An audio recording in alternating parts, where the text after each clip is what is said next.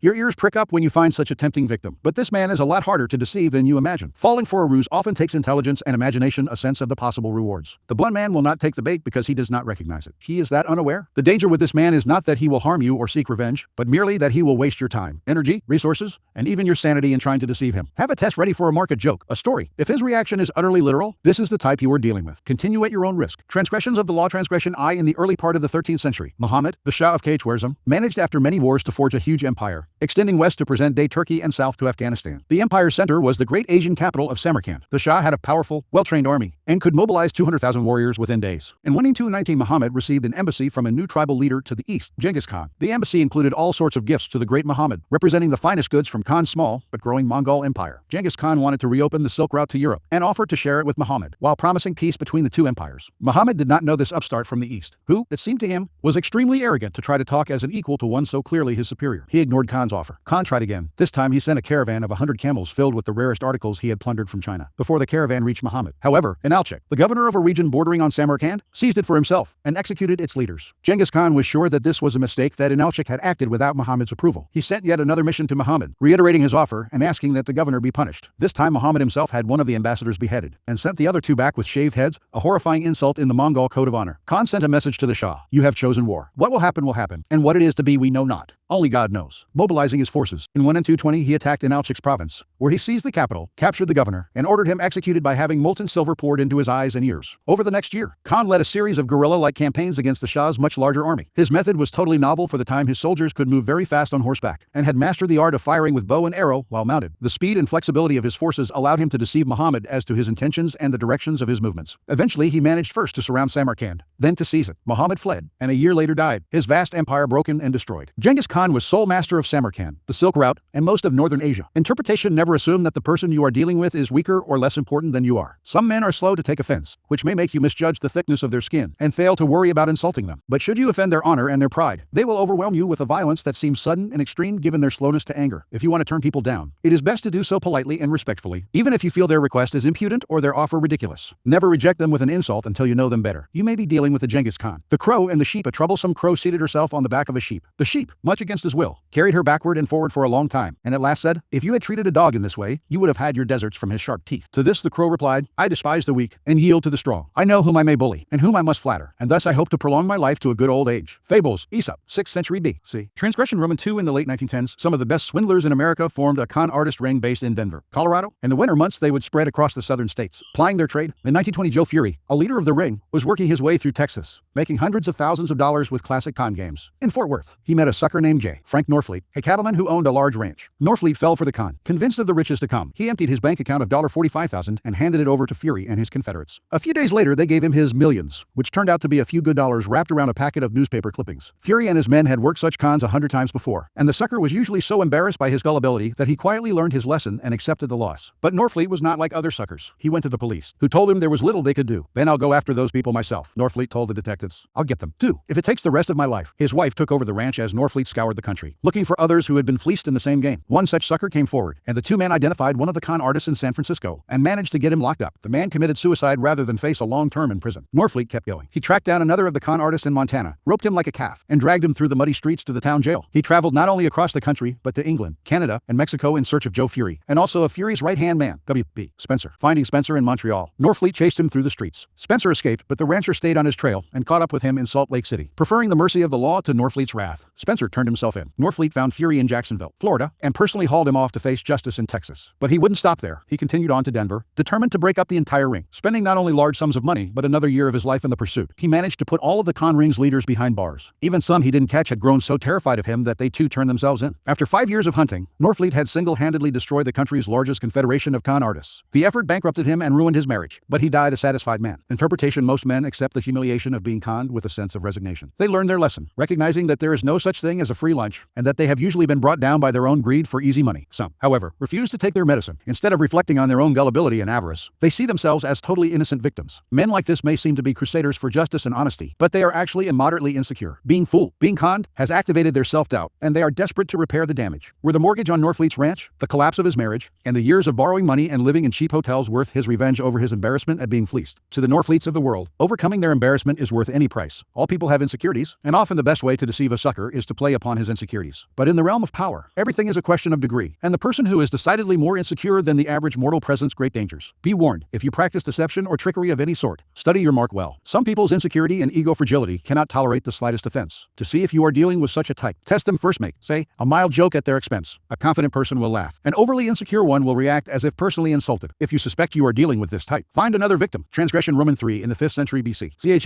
the prince of Chn in present-day China, had been forced into exile. He lived modestly even, sometimes, in poverty, waiting for the time when he could return home and resume his princely life. Once he was passing through the state of Cheng, where the ruler, not knowing who he was, treated him rudely. The ruler's minister, Shu Chan, saw this and said, "This man is a worthy prince. May your highness treat him with great courtesy and thereby place him under an obligation." But the ruler, able to see only the prince's lowly station, ignored this advice and insulted the prince again. Shu Chan again warned his master, saying, "If your highness cannot treat Ch. with courtesy, you should put him to death, to avoid calamity in the future." The ruler only scoffed. Years later, the prince was finally able to return home. His circumstances greatly changed. He did not forget who had been kind to him, and who had been insolent during his years of poverty. Least of all did he forget his treatment at the hands of the ruler of Cheng. At his first opportunity, he assembled a vast army and marched on Cheng, taking 8 cities, destroying the kingdom, and sending the ruler into an exile of his own. Interpretation: you can never be sure who you are dealing with. A man who is of little importance and means today can be a person of power tomorrow. We forget a lot in our lives, but we rarely forget an insult. How was the ruler of Cheng to know that Prince Ch. was an ambitious, calculating, cunning type, a serpent with a long memory? There was really no way for him to know. You may say, but since there was no way, it would have been better not to tempt the fates by finding out. There is nothing to be gained by insulting a person unnecessarily. Swallow the impulse to offend, even if the other person seems weak. The satisfaction is meager compared to the danger that someday he or she will be in a position to hurt you. Transgression Roman for the year of 1920 had been a particularly bad one for American art dealers. Big buyers, the robber baron generation of the previous century, were getting to an age where they were dying off like flies, and no new millionaires had emerged to take their place. Things were so bad that a number of the major dealers decided to pool their resources, an unheard of event, since art dealers usually get along like cats and dogs. Joseph Duveen, art dealer to the richest tycoons of America, was suffering more than the others that year, so he decided to go along with this alliance. The group now consisted of the 5 biggest dealers in the country. Looking around for a new client, they decided that their last best hope was Henry Ford, then the wealthiest man in America. Ford had yet to venture into the art market, and he was such a big target that it made sense for them to work together. The dealers decided to assemble a list, the 100 greatest paintings in the world, all of which they happened to have in stock, and to offer the lot of them to Ford. With one purchase, he could make himself the world's greatest collector. The consortium worked for weeks to produce a magnificent object, a 3-volume set of books containing beautiful reproductions of the paintings, as well as scholarly texts accompanying each picture. Next, they made a personal visit to Ford at his home in Dearborn, Michigan. There, they were surprised by the simplicity of his house. Mr. Ford was obviously an extremely unaffected man. Ford received them in his study. Looking through the book, he expressed astonishment and delight. The excited dealers began imagining the millions of dollars that would shortly flow into their coffers. Finally, however, Ford looked up from the book and said, "Gentlemen, beautiful books like these, with beautiful colored pictures like these, must cost an awful lot." "But Mr. Ford," exclaimed Duveen, "we don't expect you to buy these books. We got them up especially for you, to show you the pictures. These books are a present to you." Ford seemed puzzled. "Gentlemen," he said, "it is extremely nice of you, but I really don't see how I can accept a beautiful, expensive present like this from strangers." Duveen explained to Ford that the reproductions in the books showed paintings they had hoped to sell to him. Ford finally understood. "But gentlemen," he exclaimed, "what would I want with the original pictures when the ones right here in these books are so beautiful?" Interpretation: Joseph Duveen prided himself on studying his victims and clients in advance, figuring out their weaknesses and the peculiarities of their tastes before he ever met them. He was driven by desperation to drop this tactic just once, in his assault on Henry Ford. It took him months to recover from his misjudgment, both mentally and monetarily. Ford was the unassuming plain man type who just isn't worth the bother.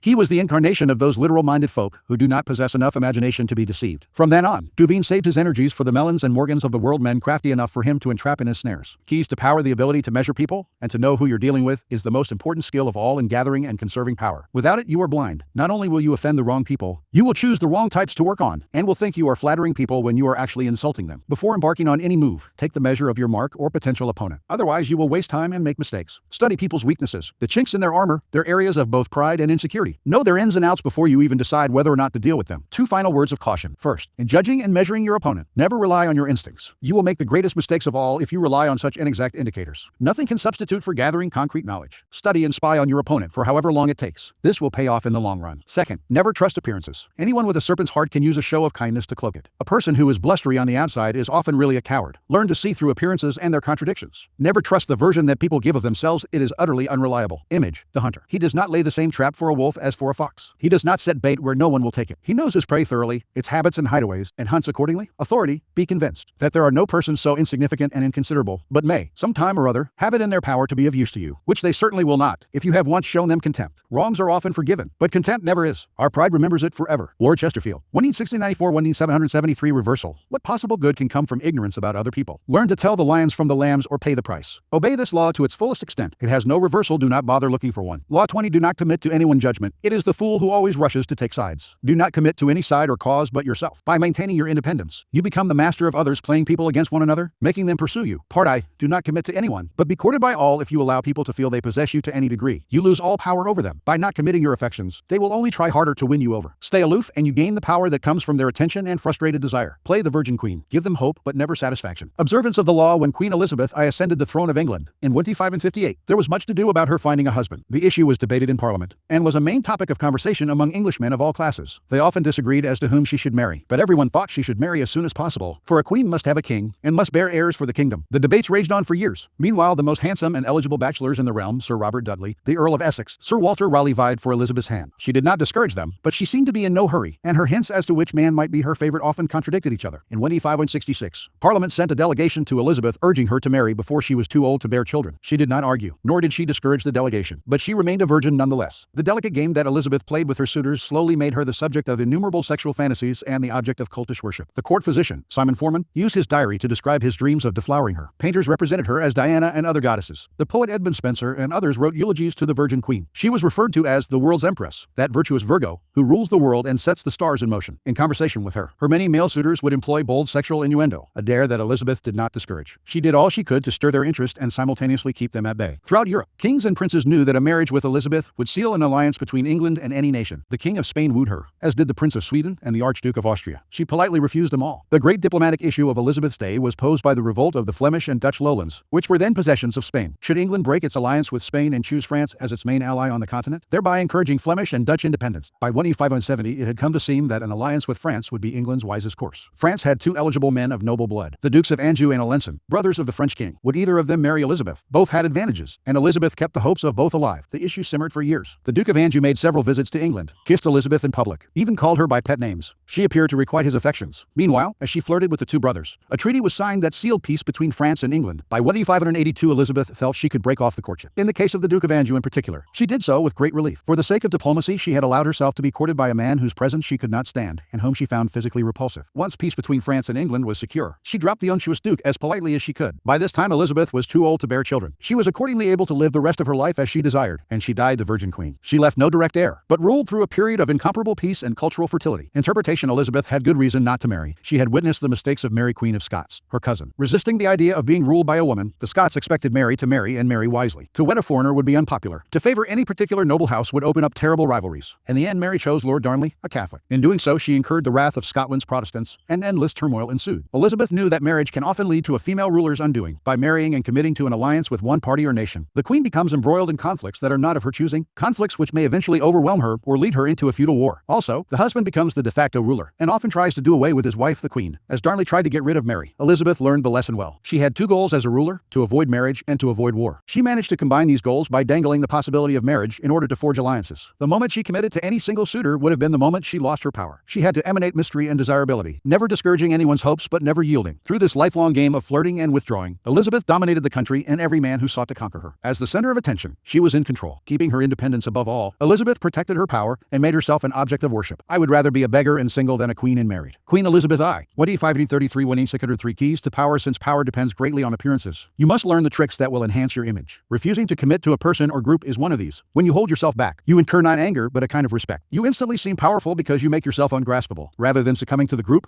or to the relationship, as most people do. This aura of power only grows with time. As your reputation for independence grows, more and more people will come to desire you, wanting to be the one who gets you to commit. Desire is like a virus. If we see that someone is desired by other people, we tend to find this person desirable too. The moment you commit, the magic is gone. You become like everyone else. People will try all kinds of underhanded methods to get you to commit. They will give you gifts, shower you with favors, all to put you under obligation, encourage the attention, stimulate their interest, but do not commit at any cost. Accept the gifts and favors if you so desire, but be careful to maintain your inner aloofness. You cannot inadvertently allow yourself to feel obligated to anyone. Remember, though, the goal is not to put people off or to make it seem that you are incapable of commitment. Like the Virgin Queen, you need to stir the pot, excite interest, lure people with the possibility of having you. You have to bend to their attention occasionally, then but never too far. The Greek soldier and statesman Alcibiades played this game to perfection. It was Alcibiades who inspired and led the massive Athenian armada that invaded Sicily in 414 BC. When envious Athenians back home tried to bring him down by accusing him of trumped-up charges, he defected to the enemy, the Spartans, instead of facing a trial back home. Then, after the Athenians were defeated at Syracuse, he left Sparta for Persia, even though the power of Sparta was now on the rise. Now, however, both the Athenians and the Spartans courted Alcibiades because of his influence with the Persians, and the Persians showered him with honors because of his power over the Athenians and the Spartans. He made promises to every side but committed to none, and in the end he held all the cards. If you aspire to power and influence, try the Alcibiades tactic. Put yourself in the middle between competing powers. Lure one side with the promise of your help. The other side, always wanting to outdo its enemy, will pursue you as well. As each side vies for your attention, you will immediately seem a person of great influence and desirability. More power will accrue to you than if you had rashly committed to one side. To perfect this tactic, you need to keep yourself inwardly free from emotional entanglements, and to view all those around you as pawns in your rise to the top. You cannot let yourself become the lackey for any cause. In the midst of the 1968 U.S. presidential election, Henry Kissinger made a phone call to Richard Nixon's team. Kissinger had been allied with Nelson Rockefeller, who had unsuccessfully sought the Republican nomination. Now Kissinger offered to supply the Nixon camp with valuable inside information on the negotiations for peace in Vietnam that were then going on in Paris. He had a man on the negotiating team keeping him informed of the latest developments. The Nixon team gladly accepted his offer. At the same time, however, Kissinger also approached the Democratic nominee, Hubert Humphrey, and offered his aid. The Humphrey people asked him for inside information on Nixon, and he supplied it. Look, Kissinger told Humphrey's people, I've hated Nixon for years. In fact, he had no interest in either side. What he really wanted was what he got, the promise of a high-level cabinet post from both Nixon and Humphrey. Whichever man won the election, Kissinger's career was secure. The winner, of course, was Nixon, and Kissinger duly went on to his cabinet post. Even so, he was careful never to appear too much of a Nixon man. When Nixon was re-elected in 1972, men much more loyal to him than Kissinger were fired. Kissinger was also the only Nixon high official to survive Watergate and serve under the next president, Gerald Ford. By maintaining a little distance, he thrived in turbulent times. Those who use this strategy often notice a strange phenomenon. People who rush to the support of others tend to gain little respect in the process, for their help is so easily obtained, while those who stand back find themselves besieged with supplicants. Their aloofness is powerful, and everyone wants them on their side. When Picasso, after early years of poverty, had become the most successful artist in the world, he did not commit himself to this dealer or that dealer, although they now besieged him from all sides with attractive offers and grand promises. Instead, he appeared to have no interest in their services. This technique drove them wild, and as they fought over him, his prices only rose. When Henry Kissinger, as U.S. Secretary of State, wanted to reach détente with the Soviet Union, he made no concessions or conciliatory gestures, but courted China instead. This infuriated and also scared the Soviets. They were already politically isolated and feared further isolation if the United States and China came together. Kissinger's move pushed them to the negotiating table. The tactic has a parallel in seduction. When you want to seduce a woman, Stendhal advises, court her sister first. Stay aloof and people will come to you. It will become a challenge for them to win your affections. As long as you imitate the wise Virgin Queen and stimulate their hopes, you will remain a magnet of attention and desire. Image: the Virgin Queen, the center of attention, desire, and worship, never succumbing to one suitor or the other. The Virgin Queen keeps them all revolving around her like planets, unable to leave her orbit, but never getting any closer to her. Authority: do not commit yourself to anybody or anything, for that is to be a slave to every man. Above all, keep yourself free of commitments and obligations. They are the device of another to get you into his power. Balthasar Gracian, 1 Part Roman 2. Do not commit to anyone, stay above the fray, do not let people drag you into their petty fights and squabbles. Seem interested and supportive, but find a way to remain neutral. Let others do the fighting while you stand back. Watch and wait. When the fighting parties are good and tired, they will be ripe for the picking. You can make it a practice, in fact, to stir up quarrels between other people, and then offer to mediate, gaining power as the go-between. The kites, the crows, and the fox. The kites and the crows made an agreement among themselves that they should go halves in everything obtained in the forest. One day they saw a fox that had been wounded by hunters lying helpless under a tree, and gathered round it. The crow said, "We will take the upper half of the fox." "Then we will take the lower half," said the kites. The fox laughed at this, and said, "I always thought the kites were superior in creation to the crows. As such they must get the upper half of my body, of which my head, with the brain and other delicate things in it, forms a portion." "Ah, yes, that is right," said the kites. "We will have that part of the fox." "Not at all," said the crows. "We must have it." As already agreed. Then a war arose between the rival parties, and a great many fell on both sides, and the remaining few escaped with difficulty. The fox continued there for some days, leisurely feeding on the dead kites and crows, and then left the place hale and hearty, observing, "The weak benefit by the quarrels of the mighty." Indian fables observance of the law in the late 15th century. The strongest city-states in Italy, Venice, Florence, Rome, and Milan, found themselves constantly squabbling. Hovering above their struggles were the nations of France and Spain, ready to grab whatever they could from the weakened Italian powers. And trapped in the middle was the small state of Mantua, ruled by the young Duke Gianfrancesco Gonzaga. Mantua was strategically located in northern Italy, and it seemed only a matter of time before one of the powers swallowed it up and it ceased to exist as an independent kingdom. Gonzaga was a fierce warrior and a skilled commander of troops, and he became a kind of mercenary general for whatever side paid him best. In the year 1490, he married Isabella d'Este, daughter of the ruler of another small Italian duchy, Ferrara. Since he now spent most of his time away from Mantua, it fell to Isabella to rule in his stead. Isabella's first true test as ruler came in 1498, when King Louis Roman XII of France was preparing armies to attack Milan. In their usual perfidious fashion, the Italian states immediately looked for ways to profit from Milan's difficulties. Pope Alexander Roman VI promised not to intervene, thereby giving the French carte blanche. The Venetians signaled that they would not help Milan either, and in exchange for this, they hoped the French would give them Mantua. The ruler of Milan, Lodovico Sforza, suddenly found himself alone and abandoned. He turned to Isabella d'Este, one of his closest friends also rumored to be his lover, and begged her to persuade Duke Gonzaga to come to his aid. Isabella tried, but her husband balked, for he saw his force's cause as hopeless. And so, in 1499, Louis swooped down on Milan and took it with ease. Isabella now faced a dilemma. If she stayed loyal to Ludovico, the French would now move against her. But if, instead, she allied herself with France, she would make enemies elsewhere in Italy, compromising Mantua once Louis eventually withdrew. And if she looked to Venice or Rome for help, they would simply swallow up Mantua under the cloak of coming to her aid. Yet she had to do something. The mighty king of France was breathing down her neck. She decided to befriend him, as she had befriended Ludovico Sforza before him with alluring gifts, witty, intelligent letters, and the possibility of her company, for Isabella was famous as a woman of incomparable beauty and charm. In 1500, Louis invited Isabella to a great party in Milan to celebrate his victory. Leonardo da Vinci built an enormous mechanical lion for the affair. When the lion opened its mouth, it spewed fresh lilies, the symbols of French royalty. At the party, Isabella wore one of her celebrated dresses. She had by far the largest wardrobe of any of the Italian princesses. And just as she had hoped, she charmed and captivated Louis, who ignored all the other ladies vying for his attention. She soon became his constant companion, and in exchange for her friendship, he pledged to protect Mantua's independence from Venice. Men of great abilities are slow to act, for it is easier to avoid occasions for committing yourself than to come well out of a commitment. Such occasions test your judgment. It is safer to avoid them than to emerge victorious from them. One obligation leads to a greater one, and you come very near to the brink of disaster. Balthasar Gracian, 1601-1658, as one danger receded. However, another, more worrying one arose, this time from the south, in the form of Cesar Borgia. Starting in 1500, Borgia had marched steadily northward, gobbling up all the small kingdoms in his path in the name of his father, Pope Alexander. Isabella understood Cesar perfectly. He could be neither trusted nor in any way offended. He had to be cajoled and kept at arm's length. Isabella began by sending him gifts, falcons, prize dogs, perfumes, and dozens of masks, which she knew he always wore when he walked the streets of Rome. She sent messengers with flattering greetings, although these messengers also acted as her spies. At one point, Cesar asked if he could house some troops in Mantua. Isabella managed to dissuade him politely, knowing full well that once the troops were quartered in the city, they would never leave. Even while Isabella was charming Cesar, she convinced everyone around her to take care never to utter a harsh word about him, since he had spies everywhere and would use the slightest pretext for invasion. When Isabella had a child, she asked Cesar to be the godfather. She even dangled in front of him the possibility of a marriage between her family and his. Somehow it all worked, for although elsewhere he seized everything in his path, he spared Mantua. In 1503, Cesar's father, Alexander, died, and a few years later the new pope, Julius Roman II, went to war to drive the French troops from Italy. When the ruler of Ferrara, Alfonso, Isabella's brother, sided with the French, Julius decided to attack and humble him. Once again, Isabella found herself in the middle, the pope on one side, the French and her brother on the other. She dared not ally herself with either, but to offend either would be equally disastrous. Again, she played the double game at which she had become so expert. On the one hand, she got her husband Gonzaga to fight for the pope, knowing he would not fight very hard. On the other, she let French troops pass through Mantua to come to Ferrara's aid. While she publicly complained that the French had invaded her territory,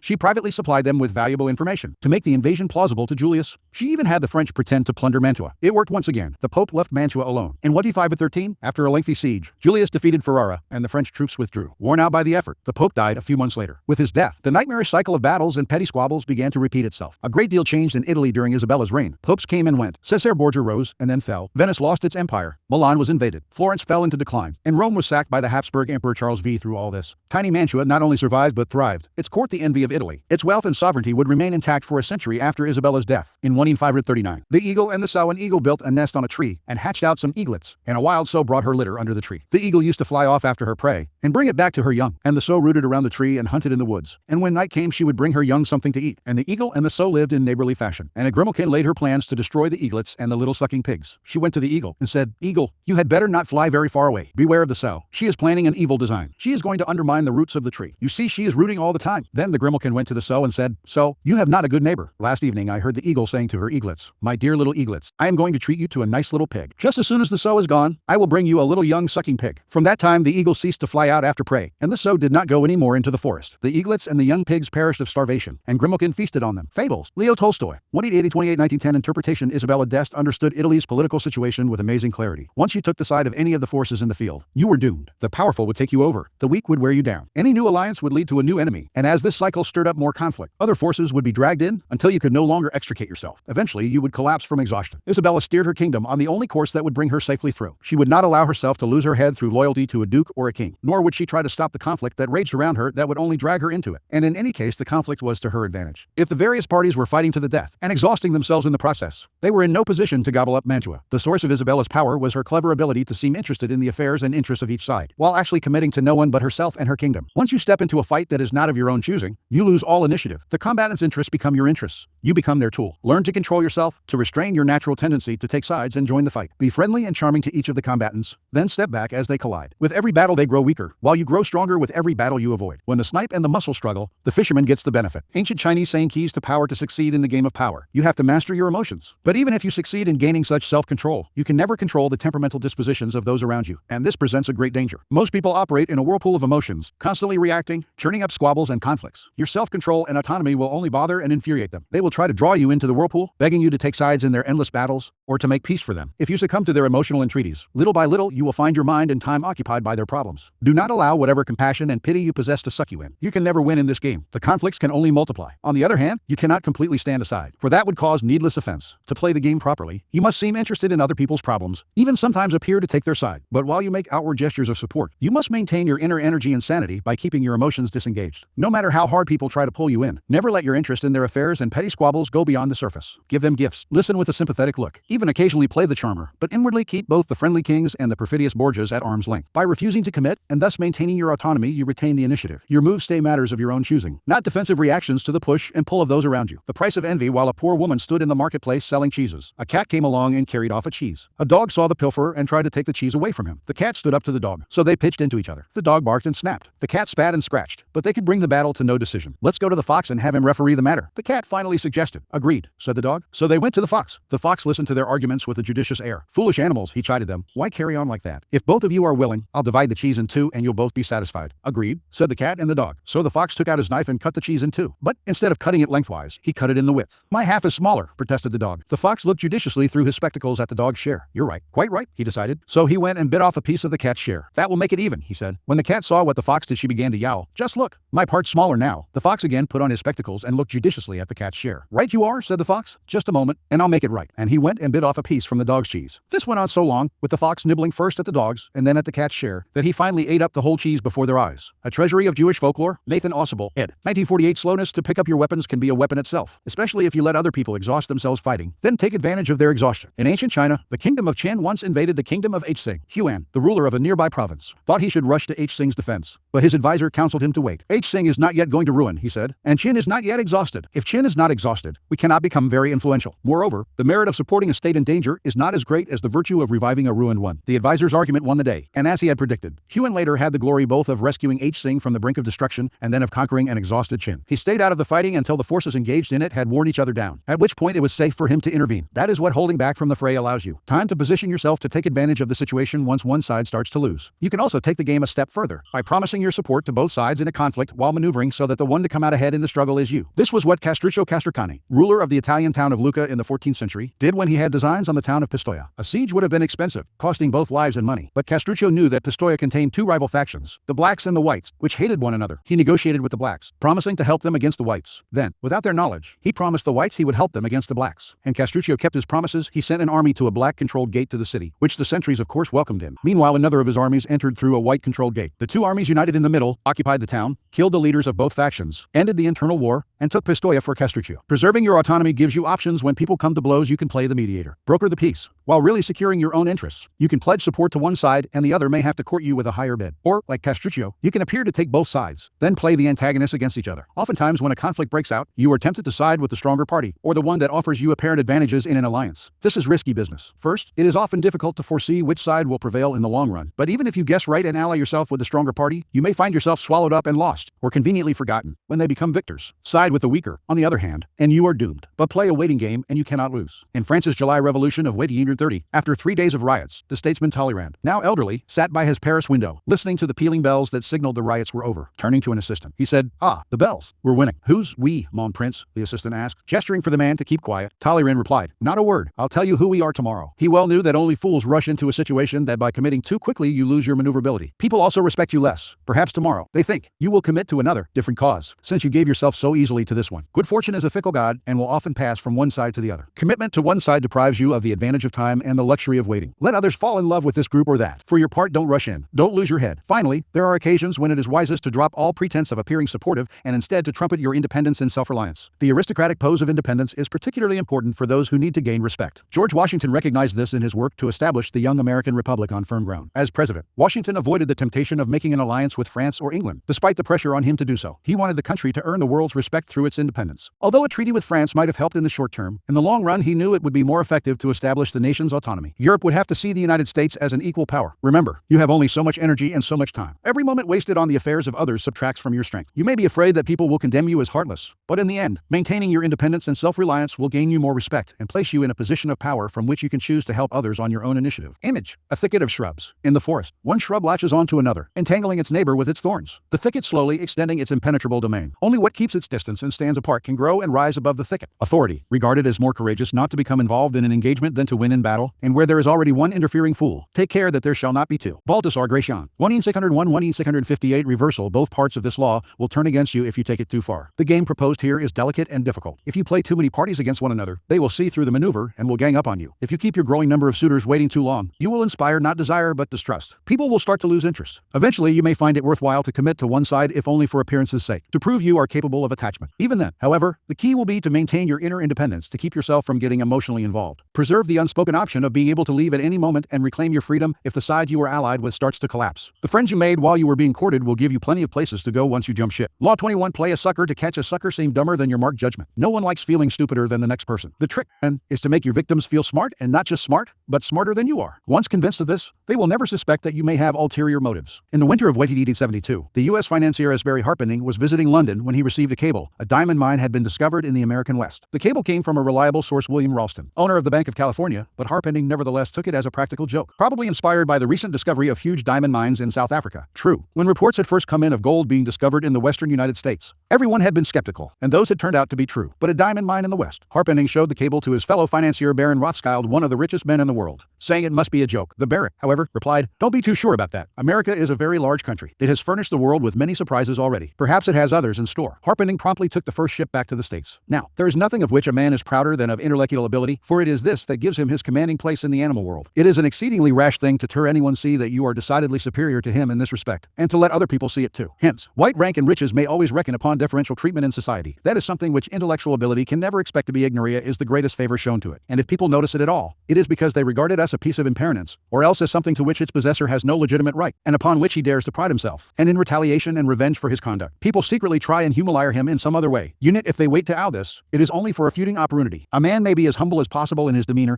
and yet hardly ever get people to overlook his crime in standing intellectually above them. In the Garden of Roses, Sadie makes the remark, "You should know that foolish people are 100-fold more averse to meeting the wise than the wise are indisposed for the company of the foolish." On the other hand, it is a real recommendation to be stupid, for just as warmth is agreeable to the body, so it does the mind good to feel its superiority, and a man will seek company likely to give him this feeling, as instinctively as he will approach the fireplace or walk in the sun if he wants to get warm. But this means that he will be disliked on account of his superiority, and if a man is to be liked, he must really be inferior in point of intellect. Arthur Schopenhauer, 1788-1860. When Harpending reached San Francisco, there was an excitement in the air recalling the gold rush days of the late 1840s. Two crusty prospectors named Philip Arnold and John Slack had been the ones to find the diamond mine. They had not divulged its location, in Wyoming, but had led a highly respected mining expert to it several weeks back, taking a circular route so he could not guess his whereabouts.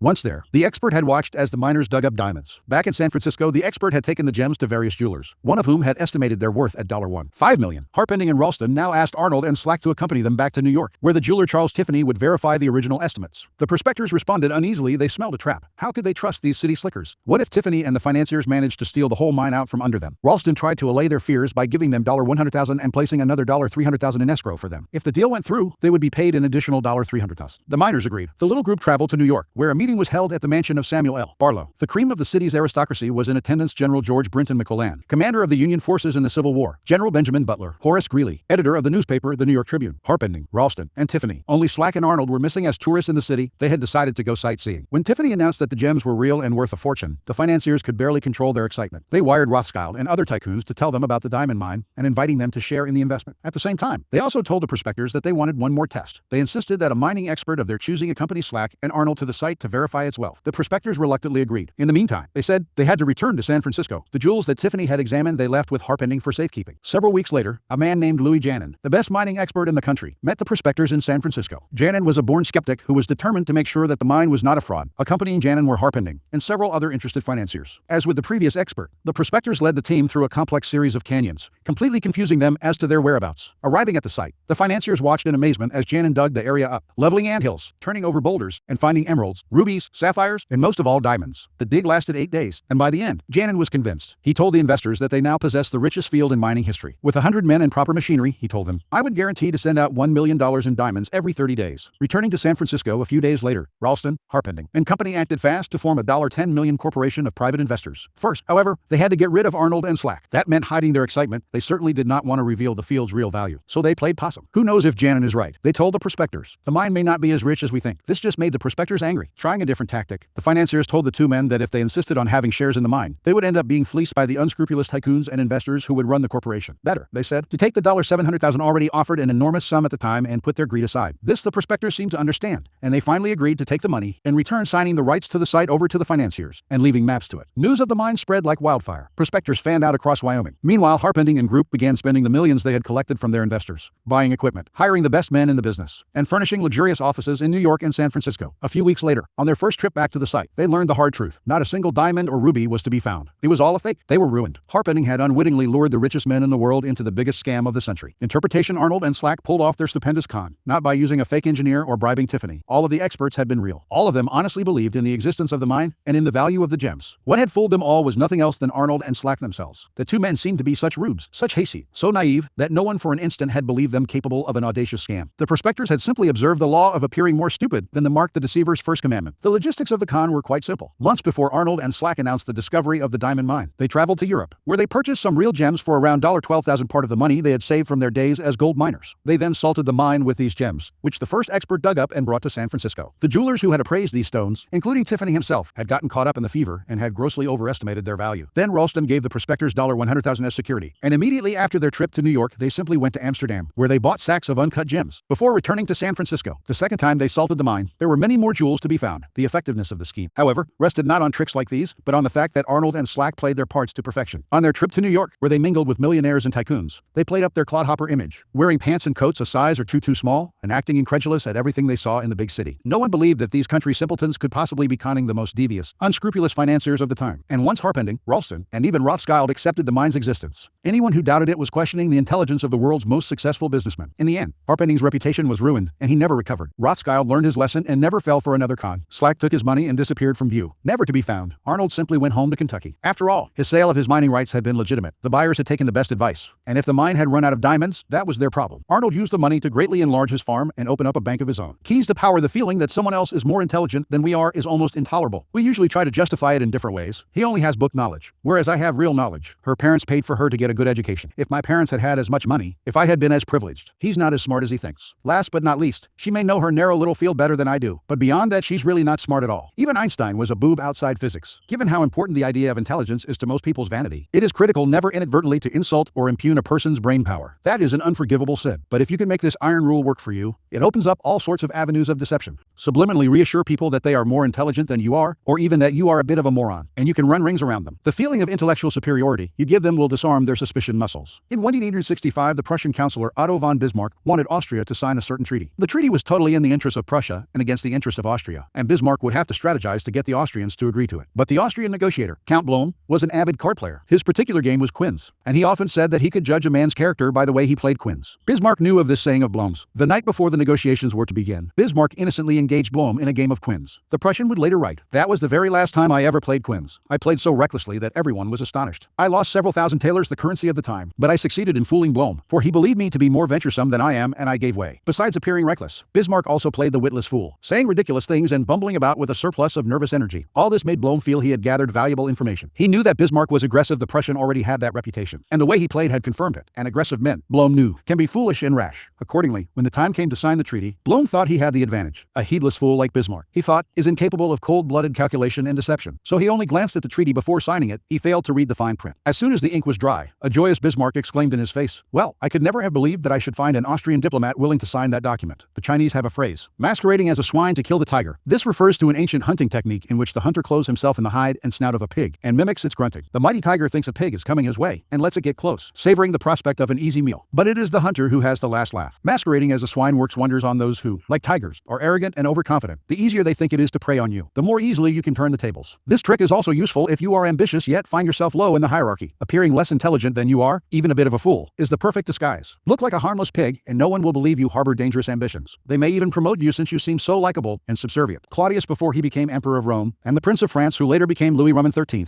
used this tactic when those above them suspected they might have designs on the throne. By playing the fool as young men, they were left alone. When the time came for them to strike and to act with vigor and decisiveness, they caught everyone off guard. Intelligence is the obvious quality to downplay, but why stop there? Taste and sophistication rank close to intelligence on the vanity scale. Make people feel they are more sophisticated than you are, and their guard will come down. As Arnold and Slack knew, an air of complete naivete can work wonders. Those fancy financiers were laughing at them behind their backs. But who laughed loudest in the end? In general, then, always make people believe they are smarter and more sophisticated than you are. They will keep you around because you make them feel better about themselves. And the longer you are around, the more opportunities you will have to deceive them. Image, the opossum. In playing dead, the opossum plays stupid. Many a predator has therefore left it alone. Who could believe that such an ugly, unintelligent, nervous little creature could be capable of such deception? Authority. Know how to make use of stupidity. The wisest man plays this card at times. There are occasions when the highest wisdom consists in appearing not to know you must not be ignorant, but capable of playing it. It is not much good being wise among fools and sane among lunatics. He who poses as a fool is not a fool. The best way to be well received by all is to clothe yourself in the skin of the dumbest of brutes. Baltasar Gracian, 1601-1658 reversal. To reveal the true nature of your intelligence rarely pays. You should get in the habit of downplaying it at all times. If people inadvertently learn the truth that you are actually much smarter than you look, they will admire you more for being discreet than for making your brilliant show. At the start of your climb to the top, of course, you cannot play too stupid. You may want to let your bosses know, in a subtle way, that you are smarter than the competition around you. As you climb the ladder, however, you should to some degree try to dampen your brilliance. There is, however, one situation where it pays to do the opposite, when you can cover up a deception with a show of intelligence. In matters of smarts as in most things, appearances are what count. If you seem to have authority and knowledge, people will believe what you say. This can be very useful in getting you out of a scrape. The art dealer Joseph Duveen was once attending a soiree at the New York home of a tycoon, to whom he had recently sold a Dürer painting for a high price. Among the guests was a young French art critic, who seemed extremely knowledgeable and confident. Wanting to impress this man, the tycoon's daughter showed him the Dürer, which had not yet been hung. The critic studied it for a time, then finally said, "You know, I don't think this Dürer is right." He followed the young woman as she hurried to tell her father what he had said, and listened as the magnate, deeply unsettled, turned to Duveen for reassurance. Duveen just laughed. "How very amusing," he said. "Do you realize, young man, that at least 20 other art experts here and in Europe have been taken in too, and have said that painting isn't genuine? And now you've made the same mistake." His confident tone and air of authority intimidated the Frenchman, who apologized for his mistake. Duveen knew that the art market was flooded with fakes, and that many paintings had been falsely ascribed to old masters. He tried his best to distinguish the real from the fake, but in his zeal to sell, he often overplayed a work's authenticity. What mattered to him was that the buyer believed he had bought a Dürer, and that Duveen himself convinced everyone of his expertness through his air of irreproachable authority. Thus, it is important to be able to play the professor when necessary and never impose such an attitude for its own sake. Law 22 used the surrender tactic. Transform weakness into power judgment when you are weaker. Never fight for honor's sake. Choose surrender instead. Surrender gives you time to recover, time to torment and irritate your conqueror, time to wait for his power to wane. Do not give him the satisfaction of fighting and defeating you. Surrender first. By turning the other cheek, you infuriate and unsettle him. Make surrender a tool of power. Transgression of the law. The island of Milos is strategically situated in the heart of the Mediterranean. In classical times, the city of Athens dominated the sea and coastal areas around Greece. But Sparta, in the Peloponnese, had been Milos's original colonizer. During the Peloponnesian War, then, the Melians refused to ally themselves with Athens and remained loyal to Mother Sparta. In 416 B.C., the Athenians sent an expedition against Milos, before launching an all-out attack. However, they dispatched a delegation to persuade the Melians to surrender and become an ally rather than suffer devastation and defeat. The chestnut and the fig tree. A man who had climbed upon a certain fig tree was bending the boughs toward him and plucking the ripe fruit, which he then put into his mouth to destroy and gnaw with his hard teeth. The chestnut, seeing this, tossed its long branches and with tumultuous rustle exclaimed, "O fig, how much less protected by nature you are than I. See how my sweet offspring are set in close array, first clothed in soft wrappers over which is the hard but softly lined husk. And not content with this much care, nature has also given us these sharp and close-set spines, so that the hand of man cannot hurt us." Then the fig tree began to laugh, and after the laughter it said, "You know well that man is of such ingenuity that he will bereave even you of your children. But in your case he will do it by means of rods and stones, and when they are felled he will trample them with his feet or hit them with stones, so that your offspring will emerge from their armor crushed and maimed, while I am touched carefully by his hands, and never, like you, with roughness." Leonardo da Vinci. 1E452 1E519. "You know as well as we do," the delegate said, "that the standard of justice depends on the equality of power to compel, and that in fact the strong do what they have the power to do, and the weak accept what they have to accept." When the Melians responded that this denied the notion of fair play, the Athenians said that those in power determined what was fair and what was not. The Melians argued that this authority belonged to the gods, not to mortals. "Our opinion of the gods and our knowledge of men," replied a member of the Athenian delegation, "lead us to conclude that it is a general and necessary law of nature to rule whatever one can." The Melians would not budge. Sparta, they insisted, would come to their defense. The Athenians countered that the Spartans were a conservative, practical people, and would not help Milos because they had nothing to gain and a lot to lose by doing so. Finally, the Melians began to talk of honor and the principle of resisting brute force. "Do not be led astray by a false sense of honor," said the Athenians. "Honor often brings men to ruin when they are faced with an obvious danger that somehow affects their pride. There is nothing disgraceful in giving way to the greatest city in Hellas when she is offering you such reasonable terms." The debate ended. The Melians discussed the issue among themselves and decided to trust in the aid of the Spartans, the will of the gods, and the rightness of their cause. They politely declined the Athenians' offer. A few days later, the Athenians invaded Milos. The Melians fought nobly, even without the Spartans, who did not come to their rescue. It took several attempts before the Athenians could surround and besiege their main city, but the Melians finally surrendered. The Athenians wasted no time. They put to death all the men of military age that they could capture. They sold the women and children as slaves, and they repopulated the island with their own colonists. Only a handful of Melians survived. Interpretation: the Athenians were one of the most eminently practical people in history, and they made the most practical argument they could with the Melians. When you are weaker, there is nothing to be gained by fighting a useless fight. No one comes to help the weak. By doing so, they would only put themselves in jeopardy. The weak are alone and must submit. Fighting gives you nothing to gain but martyrdom, and in the process, a lot of people who do not believe in your cause will die. Weakness is no sin, and can even become a strength if you learn how to play it right. Had the Melians surrendered in the first place, they would have been able to sabotage the Athenians in subtle ways, or might have gotten what they could have out of the alliance and then left it when the Athenians themselves were weakened, as in fact happened several years later. Fortunes change, and the mighty are often brought down. Surrender conceals great power, lulling the enemy into complacency. It gives you time to recoup, time to undermine, time for revenge. Never sacrifice that time in exchange for honor in a battle that you cannot win. Voltaire was living in exile in London at a time when anti-French sentiment was at its highest. One day, walking through the streets, he found himself surrounded by an angry crowd. "Hang him! Hang the Frenchman!" they yelled. Voltaire calmly addressed the mob with the following words: "Men of England, you wish to kill me because I am a Frenchman. Am I not punished enough in not being born an Englishman?" The crowd cheered his thoughtful words and escorted him safely back to his lodgings. The Little Brown Book of Anecdotes. Clifton Fadiman, ed. 1985. Weak people never give way when they ought to. Cardinal de Retz. 1E6013-1E679. Observance of the law. Sometime in the 1920s, the German writer Bertolt Brecht became a convert to the cause of communism. From then on, his plays, essays, and poems reflected his revolutionary fervor, and he generally tried to make his ideological statements as clear as possible. When Hitler came to power in Germany, Brecht and his communist colleagues became marked men. He had many friends in the United States, Americans who sympathized with his beliefs, as well as fellow German intellectuals who had fled Hitler. In 1941, accordingly, Brecht emigrated to the United States and chose to settle in Los Angeles, where he hoped to make a living in the film business. Over the next few years, Brecht wrote screenplays with a pointedly anti-capitalist slant. He had little success in Hollywood, so in 1947, the war having ended, he decided to return to Europe. That same year, however, the U.S. Congress's House Un-American Activities Committee began its investigation into supposed communist infiltration in Hollywood. It began to gather information on Brecht, who had so openly espoused Marxism, and on September 19, 1947, only a month before he had planned to leave the United States, he received a subpoena to appear before the committee. In addition to Brecht, a number of other writers, producers, and directors were summoned to appear as well, and this group came to be known as the Hollywood 19. Before going to Washington, the Hollywood 19 met to decide on a plan of action. Their approach would be confrontational. Instead of answering questions about their membership, or lack of it, in the Communist Party, they would read prepared statements that would challenge the authority of the committee and argue that its activities were unconstitutional. Even if this strategy meant imprisonment, it would gain publicity for their cause. Brecht disagreed. What good was it, he asked, to play the martyr and gain a little public sympathy, if in the process they lost the ability to stage their plays and sell their scripts for years to come? He felt certain they were all more intelligent than the members of the committee. Why lower themselves to the level of their opponents by arguing with them? Why not outfox the committee by appearing to surrender to it while subtly mocking it? The Hollywood 19 listened to Brecht politely, but decided to stick to their plan, leaving Brecht to go his own way. The committee finally summoned Brecht on October 30. They expected him to do what others among the Hollywood 19 who had testified before him had done: argue, refuse to answer questions, challenge the committee's right to hold its hearing, even yell and hurl insults. Much to their surprise, however, Brecht was the very picture of congeniality. He wore a suit, something he rarely did, smoked a cigar. He had heard that the committee chairman was a passionate cigar smoker, answered their questions politely, and generally deferred to their authority. Unlike the other witnesses, Brecht answered the question of whether he belonged to the Communist Party. He was not a member, he said, which happened to be the truth. One committee member asked him, "Is it true you have written a number of revolutionary plays?" Brecht had written many plays with overt communist messages, but he responded, "I have written a number of poems and psalms and plays in the fight against Hitler, and, of course, they can be considered, therefore, as revolutionary because I, of course, was for the overthrow of that government." This statement went unchallenged. Brecht's English was more than adequate, but he used an interpreter throughout his testimony, a tactic that allowed him to play subtle games with language. When committee members found communist leanings in lines from English editions of his poems, he would repeat the lines in German for the interpreter, who would then retranslate them, and somehow they would come out innocuous. At one point, a committee member read one of Brecht's revolutionary poems out loud in English, and asked him if he had written it. "No," he responded, "I wrote a German poem," which is very different from this. The author's elusive answers baffled the committee members, but his politeness and the way he yielded to their authority made it impossible for them to get angry with him. After only an hour of questioning, the committee members had had enough. "Thank you very much," said the chairman. "You are a good example to the other witnesses." Not only did they free him, they offered to help him if he had any trouble with immigration officials who might detain him for their own reasons. The following day, Brecht left the United States, never to return. Interpretation: the Hollywood 19's confrontational approach won them a lot of sympathy, and years later they gained a kind of vindication in public opinion. But they were also blacklisted, and lost valuable years of profitable working time. Brecht, on the other hand, expressed his disgust at the committee more indirectly. It was not that he changed his beliefs or compromised his values. Instead, during his short testimony, he kept the upper hand by appearing to yield while all the time running circles around the committee with vague responses, outright lies that went unchallenged because they were wrapped in enigmas and word games. In the end, he kept the freedom to continue his revolutionary writing as opposed to suffering imprisonment or detainment in the United States, even while subtly mocking the committee and its authority with his pseudo-obedience. Keep in mind the following. People trying to make a show of their authority are easily deceived by the surrender tactic. Your outward sign of submission makes them feel important, satisfied that you respect them. They become easier targets for a later counterattack or for the kind of indirect ridicule used by Brecht. Measuring your power over time. Never sacrifice long-term maneuverability for the short-lived glories of martyrdom. When the great lord passes, the wise peasant bows deeply and silently farts. Ethiopian proverb: keys to power. What gets us into trouble in the realm of power is often our own overreaction to the moves of our enemies and rivals. That overreaction creates problems we would have avoided had we been more reasonable. It also has an endless rebound effect, for the enemy then overreacts as well, much as the Athenians did to the Melians. It is always our first instinct to react, to meet aggression with some other kind of aggression. But the next time someone pushes you and you find yourself starting to react, try this. Do not resist or fight back, but yield. Turn the other cheek. Bend. You will find that this often neutralizes their behavior they expected, even wanted you to react with force, and so they are caught off guard and confounded by your lack of resistance. By yielding, you in fact control the situation, because your surrender is part of a larger plan to lull them into believing they have defeated you. This is the essence of the surrender tactic. Inwardly you stay firm, but outwardly you bend. Deprived of a reason to get angry, your opponents will often be bewildered instead, and they are unlikely to react with more violence, which would demand a reaction from you. Instead, you are allowed the time and space to plot the countermoves that will bring them down. In the battle of the intelligent against the brutal and the aggressive, the surrender tactic is the supreme weapon. It does require self-control. Those who genuinely surrender give up their freedom and may be crushed by the humiliation of their defeat. You have to remember that you only appear to surrender, like the animal that plays dead to save its hide. We have seen that it can be better to surrender than to fight. Faced with a more powerful opponent and a sure defeat, it is often also better to surrender than to run away. Running away may save you for the time being, but the aggressor will eventually catch up with you. If you surrender instead, you have an opportunity to coil around your enemy and strike with your fangs from close up. In 473 BC in ancient China, King Gaojian of Yu suffered a horrible defeat from the ruler of Wu in the Battle of Fujiao. Gaojian wanted to flee, but he had an advisor who told him to surrender and to place himself in the service of the ruler of Wu, from which position he could study the man and plot his revenge. Deciding to follow this advice, Gaojian gave the ruler all of his riches and went to work in his conqueror's stables as the lowest servant. For 3 years he humbled himself before the ruler, who then, finally satisfied of his loyalty, allowed him to return home. Inwardly, however, Gaojian had spent those 3 years gathering information and plotting revenge. When a terrible drought struck Wu, and the kingdom was weakened by inner turmoil, he raised an army, invaded, and won with ease. That is the power behind surrender. It gives you the time and the flexibility to plot a devastating counterblow. Had Gaojian run away, he would have lost this chance. When foreign trade began to threaten Japanese independence in the mid-19th century, the Japanese debated how to defeat the foreigners. One minister, Hada Masayoshi, wrote a memorandum in 1857 that influenced Japanese policy for years to come. I am therefore convinced that our policy should be to conclude friendly alliances, to send ships to foreign countries everywhere and conduct trade, to copy the foreigners where they are at their best, and so repair our own shortcomings, to foster our national strength and complete our armaments, and so gradually subject the foreigners to our influence until in the end all the countries of the world know the blessings of perfect tranquility and our hegemony is acknowledged throughout the globe. This is a brilliant application of the law. You surrender to gain access to your enemy. Learn his ways. Insinuate yourself with him slowly, outwardly conform to his customs, but inwardly maintain your own culture. Eventually you will emerge victorious. For while he considers you weak and inferior, and takes no precautions against you, you are using the time to catch up and surpass him. This soft, permeable form of invasion is often the best, for the enemy has nothing to react against, prepare for, or resist. And had Japan resisted Western influence by force, it might well have suffered a devastating invasion that would have permanently altered its culture. Surrender can also offer a way of mocking your enemies, of turning their power against them, as it did for Brecht. Milan Kundra's novel The Joke, based on the author's experiences in a penal camp in Czechoslovakia, tells the story of how the prison guards organized a relay race, guards against prisoners. For the guards, this was a chance to show off their physical superiority. The prisoners knew they were expected to lose, so they went out of their way to oblige miming exaggerated exertion while barely moving, running a few yards and collapsing, limping, jogging ever so slowly while the guards raced ahead at full speed, both by joining the race and by losing it. They had obliged the guards obediently, but their overobedience had mocked the event to the point of ruining it. Overobedient surrender was here a way to demonstrate superiority in a reverse manner. Resistance would have engaged the prisoners in the cycle of violence, lowering them to the guards' level. Overobeying the guards, however, made them ridiculous. Yet they could not rightly punish the prisoners, who had only done what they asked. Power is always in flux since the game is by nature fluid. And in an arena of constant struggle, those with power almost always find themselves eventually on the downward swing. If you find yourself temporarily weakened, the surrender tactic is perfect for raising yourself up again. It disguises your ambition. It teaches you patience and self-control, key skills in the game, and it puts you in the best possible position for taking advantage of your oppressor's sudden slide. If you run away or fight back, in the long run you cannot win. If you surrender, you will almost always emerge victorious. Image: an oak tree. The oak that resists the wind loses its branches one by one, and with nothing left to protect it, the trunk finally snaps. The oak that bends lives longer, its trunk growing wider, its roots deeper and more tenacious. Authority. Ye have heard that it hath been said, an eye for an eye and a tooth for a tooth. But I say unto you, that ye resist not evil, but whosoever shall smite thee on thy right cheek, turn to him the other also. And if any man will sue thee at the law, and take away thy coat, let them have thy cloak also. And whosoever shall compel thee to go a mile, go with him twain. Jesus Christ. In Matthew 5:38-41 reversal, the point of surrendering is to save your hide for a later date when you can reassert yourself. It is precisely to avoid martyrdom that one surrenders. But there are times when the enemy will not relent, and martyrdom seems the only way out. Furthermore, if you are willing to die, others may gain power and inspiration from your example. Yet martyrdom, surrender's reversal, is a messy, inexact tactic, and is as violent as the aggression it combats. For every famous martyr there are thousands more who have inspired neither a religion nor a rebellion, so that if martyrdom does sometimes grant a certain power, it does so unpredictably. More important, you will not be around to enjoy enjoy that power, such as it is. And there is finally something selfish and arrogant about martyrs, as if they felt their followers were less important than their own glory. When power deserts you, it is best to ignore this law's reversal. Leave martyrdom alone. The pendulum will swing back your way eventually, and you should stay alive to see it. Law 23. Concentrate your forces. Judgment. Conserve your forces and energies by keeping them concentrated at their strongest point. You gain more by finding a rich mine and mining it deeper than by flitting from one shallow mine to another. Intensity defeats extensity every time. When looking for sources of power to elevate you, find the one key patron, the fat cow who will give you milk for a long time to come. Transgression of the law in China. In the early 6th century BC, the kingdom of Wu began a war with the neighboring northern provinces of the Middle Kingdom. Wu was a growing power, but it lacked the great history and civilization of the Middle Kingdom, for centuries the center of Chinese culture. By defeating the Middle Kingdom, the king of Wu would instantly raise his status. The war began with great fanfare and several victories, but it soon bogged down. A victory on one front would leave the Wu armies vulnerable on another. The king's chief minister and advisor, Wu Tzu warned him that the barbarous state of Yue, to the south, was beginning to notice the kingdom of Wu's problems and had designs to invade. The king only laughed at such worries. One more big victory, and the great Middle Kingdom would be his. The goose and the horse. A goose who was plucking grass upon a common thought herself affronted by a horse who fed near her, and, in hissing accents, thus addressed him: I am certainly a more noble and perfect animal than you, for the whole range and extent of your faculties is confined to one element. I can walk upon the ground as well as you. I have, besides, wings, with which I can raise myself in the air, and when I please, I can sport on ponds and lakes, and refresh myself in the cool waters. I enjoy the different powers of a bird, a fish, and a quadruped. The horse, snorting somewhat disdainfully, replied, It is true you inhabit 3 elements, but you make no very distinguished figure in any one of them. You fly, indeed, but your flight is so heavy and clumsy that you have no right to put yourself on a level with the lark or the swallow. You can swim on the surface of the waters, but you cannot live in them as fishes do. You cannot find your food in that element, nor glide smoothly along the bottom of the waves. And when you walk, or rather waddle, upon the ground, with your broad feet and your long neck stretched out, hissing at everyone who passes by, you bring upon yourself the derision of all beholders. I confess that I am only formed to move upon the ground, but how graceful is my make, how well turned my limbs, how highly finished my whole body, how great my strength, how astonishing my speed. I had much rather be confined to one element, and be admired in that, than be a goose in all. Fables from Boccaccio and Chaucer. Dr. John Aiken, 1747, 1880-22. In the year 490, Wu Tzu sent his son away to safety in the kingdom of Sieci. In doing so, he sent the king a signal that he disapproved of the war, and that he believed the king's selfish ambition was leading Wu to ruin. The king, sensing betrayal, lashed out at his minister, accusing him of a lack of loyalty, and, in a fit of anger, ordered him to kill himself. Wu Tzu obeyed his king, but before he plunged the knife into his chest, he cried, Tear out my eyes, O king, and fix them on the gate of Wu, so that I may see the triumphant entry of Yue. As Wu Tzu had predicted, within a few years a Yue army passed beneath the gate of Wu. As the barbarians surrounded the palace, the king remembered his minister's last words and felt the dead man's disembodied eyes watching his disgrace. Unable to bear his shame, the king killed himself, covering his face so that he would not have to meet the reproachful gaze of his minister in the next world. Interpretation: the story of Wu is a paradigm of all the empires that have come to ruin by overreaching. Drunk with success and sick with ambition, such empires expand to grotesque proportions and meet a ruin that is total. This is what happened to ancient Athens, which lusted for the faraway island of Sicily and ended up losing its empire. The Romans stretched the boundaries of their empire to encompass vast territories. In doing so, they increased their vulnerability and the chances of invasion from yet another barbarian tribe. Their useless expansion led their empire into oblivion. For the Chinese, the fate of the kingdom of Wu serves as an elemental lesson on what happens when you dissipate your forces on several fronts, losing sight of distant dangers for the sake of present gain. If you are not in danger, says Sun Tzu, do not fight. It is almost a physical law. What is bloated beyond its proportions inevitably collapses. The mind must not wander from goal to goal, or be distracted by success from its sense of purpose and proportion. What is concentrated, coherent, and connected to its past has power. What is dissipated, divided, and distended rots and falls to the ground. The bigger it bloats, the harder it falls. Observance of the law. The Rothschild banking family had humble beginnings in the Jewish ghetto of Frankfurt, Germany. The city's harsh laws made it impossible for Jews to mingle outside the ghetto. But the Jews had turned this into a virtue. It made them self-reliant and zealous to preserve their culture at all costs. Mayer Amschel, the first of the Rothschilds to accumulate wealth by lending money in the late 18th century, well understood the power that comes from this kind of concentration and cohesion. First, Mayer Amschel allied himself with one family, the powerful princes of Thurn-und-Taxis. Instead of spreading his services out, he made himself these princes' primary banker. Second, he entrusted none of his business to outsiders, using only his children and close relatives. The more unified and tight-knit the family, the more powerful it would become. Soon Mayer Amschel's 5 sons were running the business. And when Mayer Amschel lay dying in 1812, he refused to name a principal heir, instead setting up all of his sons to continue the family tradition, so that they would stay united and would resist the dangers of diffusion and of infiltration by outsiders. Beware of dissipating your powers. Strive constantly to concentrate them. Genius thinks it can do whatever it sees others doing, but it is sure to repent of every ill-judged outlay. Johann von Goethe, 1749-1832. Once Mayer Amschel's sons controlled the family business, they decided that the key to wealth on a larger scale was to secure a foothold in the finances of Europe as a whole, rather than being tied to any one country or prince. Of the 5 brothers, Nathan had already opened up shop in London. In 1813, James moved to Paris. Amschel remained in Frankfurt. Salomon established himself in Vienna, and Karl, the youngest son, went to Naples. With each sphere of influence covered, they could tighten their hold on Europe's financial markets. This widespread network, of course, opened the Rothschilds to the very danger of which their father had warned them: diffusion, division, dissension. They avoided this danger and established themselves as the most powerful force in European finance and politics by once again resorting to the strategy of the ghetto excluding outsiders, concentrating their forces. The Rothschilds established the fastest courier system in Europe, allowing them to get news of events before all their competitors. They held a virtual monopoly on information, and their internal communications and correspondence were written in Frankfurt Yiddish, and in a code that only the brothers could decipher. There was no point in stealing this information, no one could understand it. Even the shrewdest bankers cannot find their way through the Rothschild maze, admitted a financier who had tried to infiltrate the clan. In wedding date 24, James Rothschild decided it was time to get married. This presented a problem for the Rothschilds, since it meant incorporating an outsider into the Rothschild clan, an outsider who could betray its secrets. James therefore decided to marry within the family, and chose the daughter of his brother Salomon. The brothers were ecstatic. This was the perfect solution to their marriage problems. James's choice now became the family policy. 2 years later, Nathan married off his daughter to Salomon's son. In the years to come, the 5 brothers arranged 18 matches among their children, 16 of these being contracted between first cousins. "We are like the mechanism of a watch. Each part is essential," said Brother Salomon. As in a watch, every part of the business moved in concert with every other, and the inner workings were invisible to the world, which only saw the movement of the hands. While other rich and powerful families suffered irrecoverable downturns during the tumultuous first half of the 19th century, the tight-knit Rothschilds managed not only to preserve, but to expand their unprecedented wealth. Interpretation: the Rothschilds were born in strange times. They came from a place that had not changed in centuries, but lived in an age that gave birth to the Industrial Revolution, the French Revolution, and an endless series of upheavals. The Rothschilds kept the past alive, resisted the patterns of dispersion of their era, and for this are emblematic of the law of concentration. No one represents this better than James Rothschild, the son who established himself in Paris. In his lifetime, James witnessed the defeat of Napoleon, the restoration of the Bourbon monarchy, the bourgeois monarchy of Orleans, the return to a republic, and finally the enthronement of Napoleon Roman III. French styles and fashions changed at a relentless pace during all this turmoil. Without appearing to be a relic of the past, James steered his family as if the ghetto lived on within them. He kept alive his clan's inner cohesion and strength. Only through such an anchoring in the past was the family able to thrive amidst such chaos. Concentration was the foundation of the Rothschilds' power, wealth, and stability. The best strategy is always to be very strong first in general, then at the decisive point. There is no higher and simpler law of strategy than that of keeping one's forces concentrated. In short, the first principle is, act with the utmost concentration. On war, Karl von Clausewitz. What 780 keys to power. The world is plagued by greater and greater division within countries, political groups, families, even individuals. We are all in a state of total distraction and diffusion, hardly able to keep our minds in one direction before we are pulled in 1,000 others. The modern world's level of conflict is higher than ever, and we have internalized it in our own lives. The solution is a form of retreat inside ourselves, to the past, to more concentrated forms of thought and action. As Schopenhauer wrote, intellect is a magnitude of intensity, not a magnitude of extensity. Napoleon knew the value of concentrating your forces at the enemy's weakest spot. It was the secret of his success on the battlefield. But his willpower and his mind were equally modeled on this notion. Single-mindedness of purpose, total concentration on the goal, and the use of these qualities against people less focused. People in a state of distraction, such an arrow will find its mark every time and overwhelm the enemy. Casanova attributed his success in life to his ability to concentrate on a single goal and push at it until it yielded. It was his ability to give himself over completely to the women he desired that made him so intensely seductive. For the weeks or months that one of these women lived in his orbit, he thought of no one else. When he was imprisoned in the treacherous leads of the Doge's palace in Venice, a prison from which no one had ever escaped, he concentrated his mind on the single goal of escape. Day after day, a change of cells, which meant that months of digging had all been for naught, did not discourage him. He persisted and eventually escaped. "I have always believed," he later wrote, "that when a man gets it into his head to do something, and when he exclusively occupies himself in that design, he must succeed, whatever the difficulties. That man will become Grand Vizier or Pope. Concentrate on a single goal, a single task, and beat it into submission. In the world of power, you will constantly need help from other people, usually those more powerful than you. The fool flits from one person to another, believing that he will survive by spreading himself out. It is a corollary of the law of concentration. However, that much energy is saved, and more power is attained, by affixing yourself to a single, appropriate source of power. The scientist Nikola Tesla ruined himself by believing that he somehow maintained his independence by not having to serve a single master. He even turned down J.P. Morgan, who offered him a rich contract. In the end, Tesla's independence meant that he could depend on no single patron, but was always having to toady up to a dozen of them. Later in his life, he realized his mistake. All the great Renaissance painters and writers wrestled with this problem, none more so than the 16th century writer Pietro Aretino. Throughout his life, Aretino suffered the indignities of having to please this prince and that. At last, he had had enough, and decided to woo Charles V, promising the emperor the services of his powerful pen. He finally discovered the freedom that came from attachment to a single source of power. Michelangelo found this freedom with Pope Julius Roman II. Galileo with the Medicis. In the end, the single patron appreciates your loyalty and becomes dependent on your services. In the long run, the master serves the slave. Finally, power itself always exists in concentrated forms. In any organization, it is inevitable for a small group to hold the strings. And often it is not those with the titles. In the game of power, only the fool flails about without fixing his target. You must find out who controls the operations, who is the real director behind the scenes. As Richelieu discovered at the beginning of his rise to the top of the French political scene during the early 17th century, it was not King Louis Roman XIII who decided things. It was the king's mother. And so he attached himself to her and catapulted through the ranks of the courtiers, all the way to the top. It is enough to strike oil once your wealth and power are assured for a lifetime. Image, the arrow. You cannot hit two targets with one arrow. If your thoughts stray, you miss the enemy's heart. Mind and arrow must become one. Only with such concentration of mental and physical power can your arrow hit the target and pierce pierce the heart. Authority. Prize intensity more than extensity. Perfection resides in quality, not quantity. Extent alone never rises above mediocrity. And it is the misfortune of men with wide general interests that while they would like to have their finger in every pie, they have one in none. Intensity gives eminence and rises to the heroic in matters sublime. Baltus Gratian. 1658 reversal. There are dangers in concentration and moments when dispersion is the proper tactical move. Fighting the nationalists for control of China, Mao Zedong and the communists fought a protracted war on several fronts, using sabotage and ambush as their main weapons. Dispersal is often suitable for the weaker side. It is, in fact, a crucial principle of guerrilla warfare when fighting a stronger army. Concentrating your forces only makes you an easier target, better to dissolve into the scenery and frustrate your enemy with the elusiveness of your presence. Tying yourself to a single source of power has one preeminent danger. If that person dies, leaves, or falls from grace, you suffer. This is what happened to Caesar Borgia, who derived his power from his father, Pope Alexander Roman VI.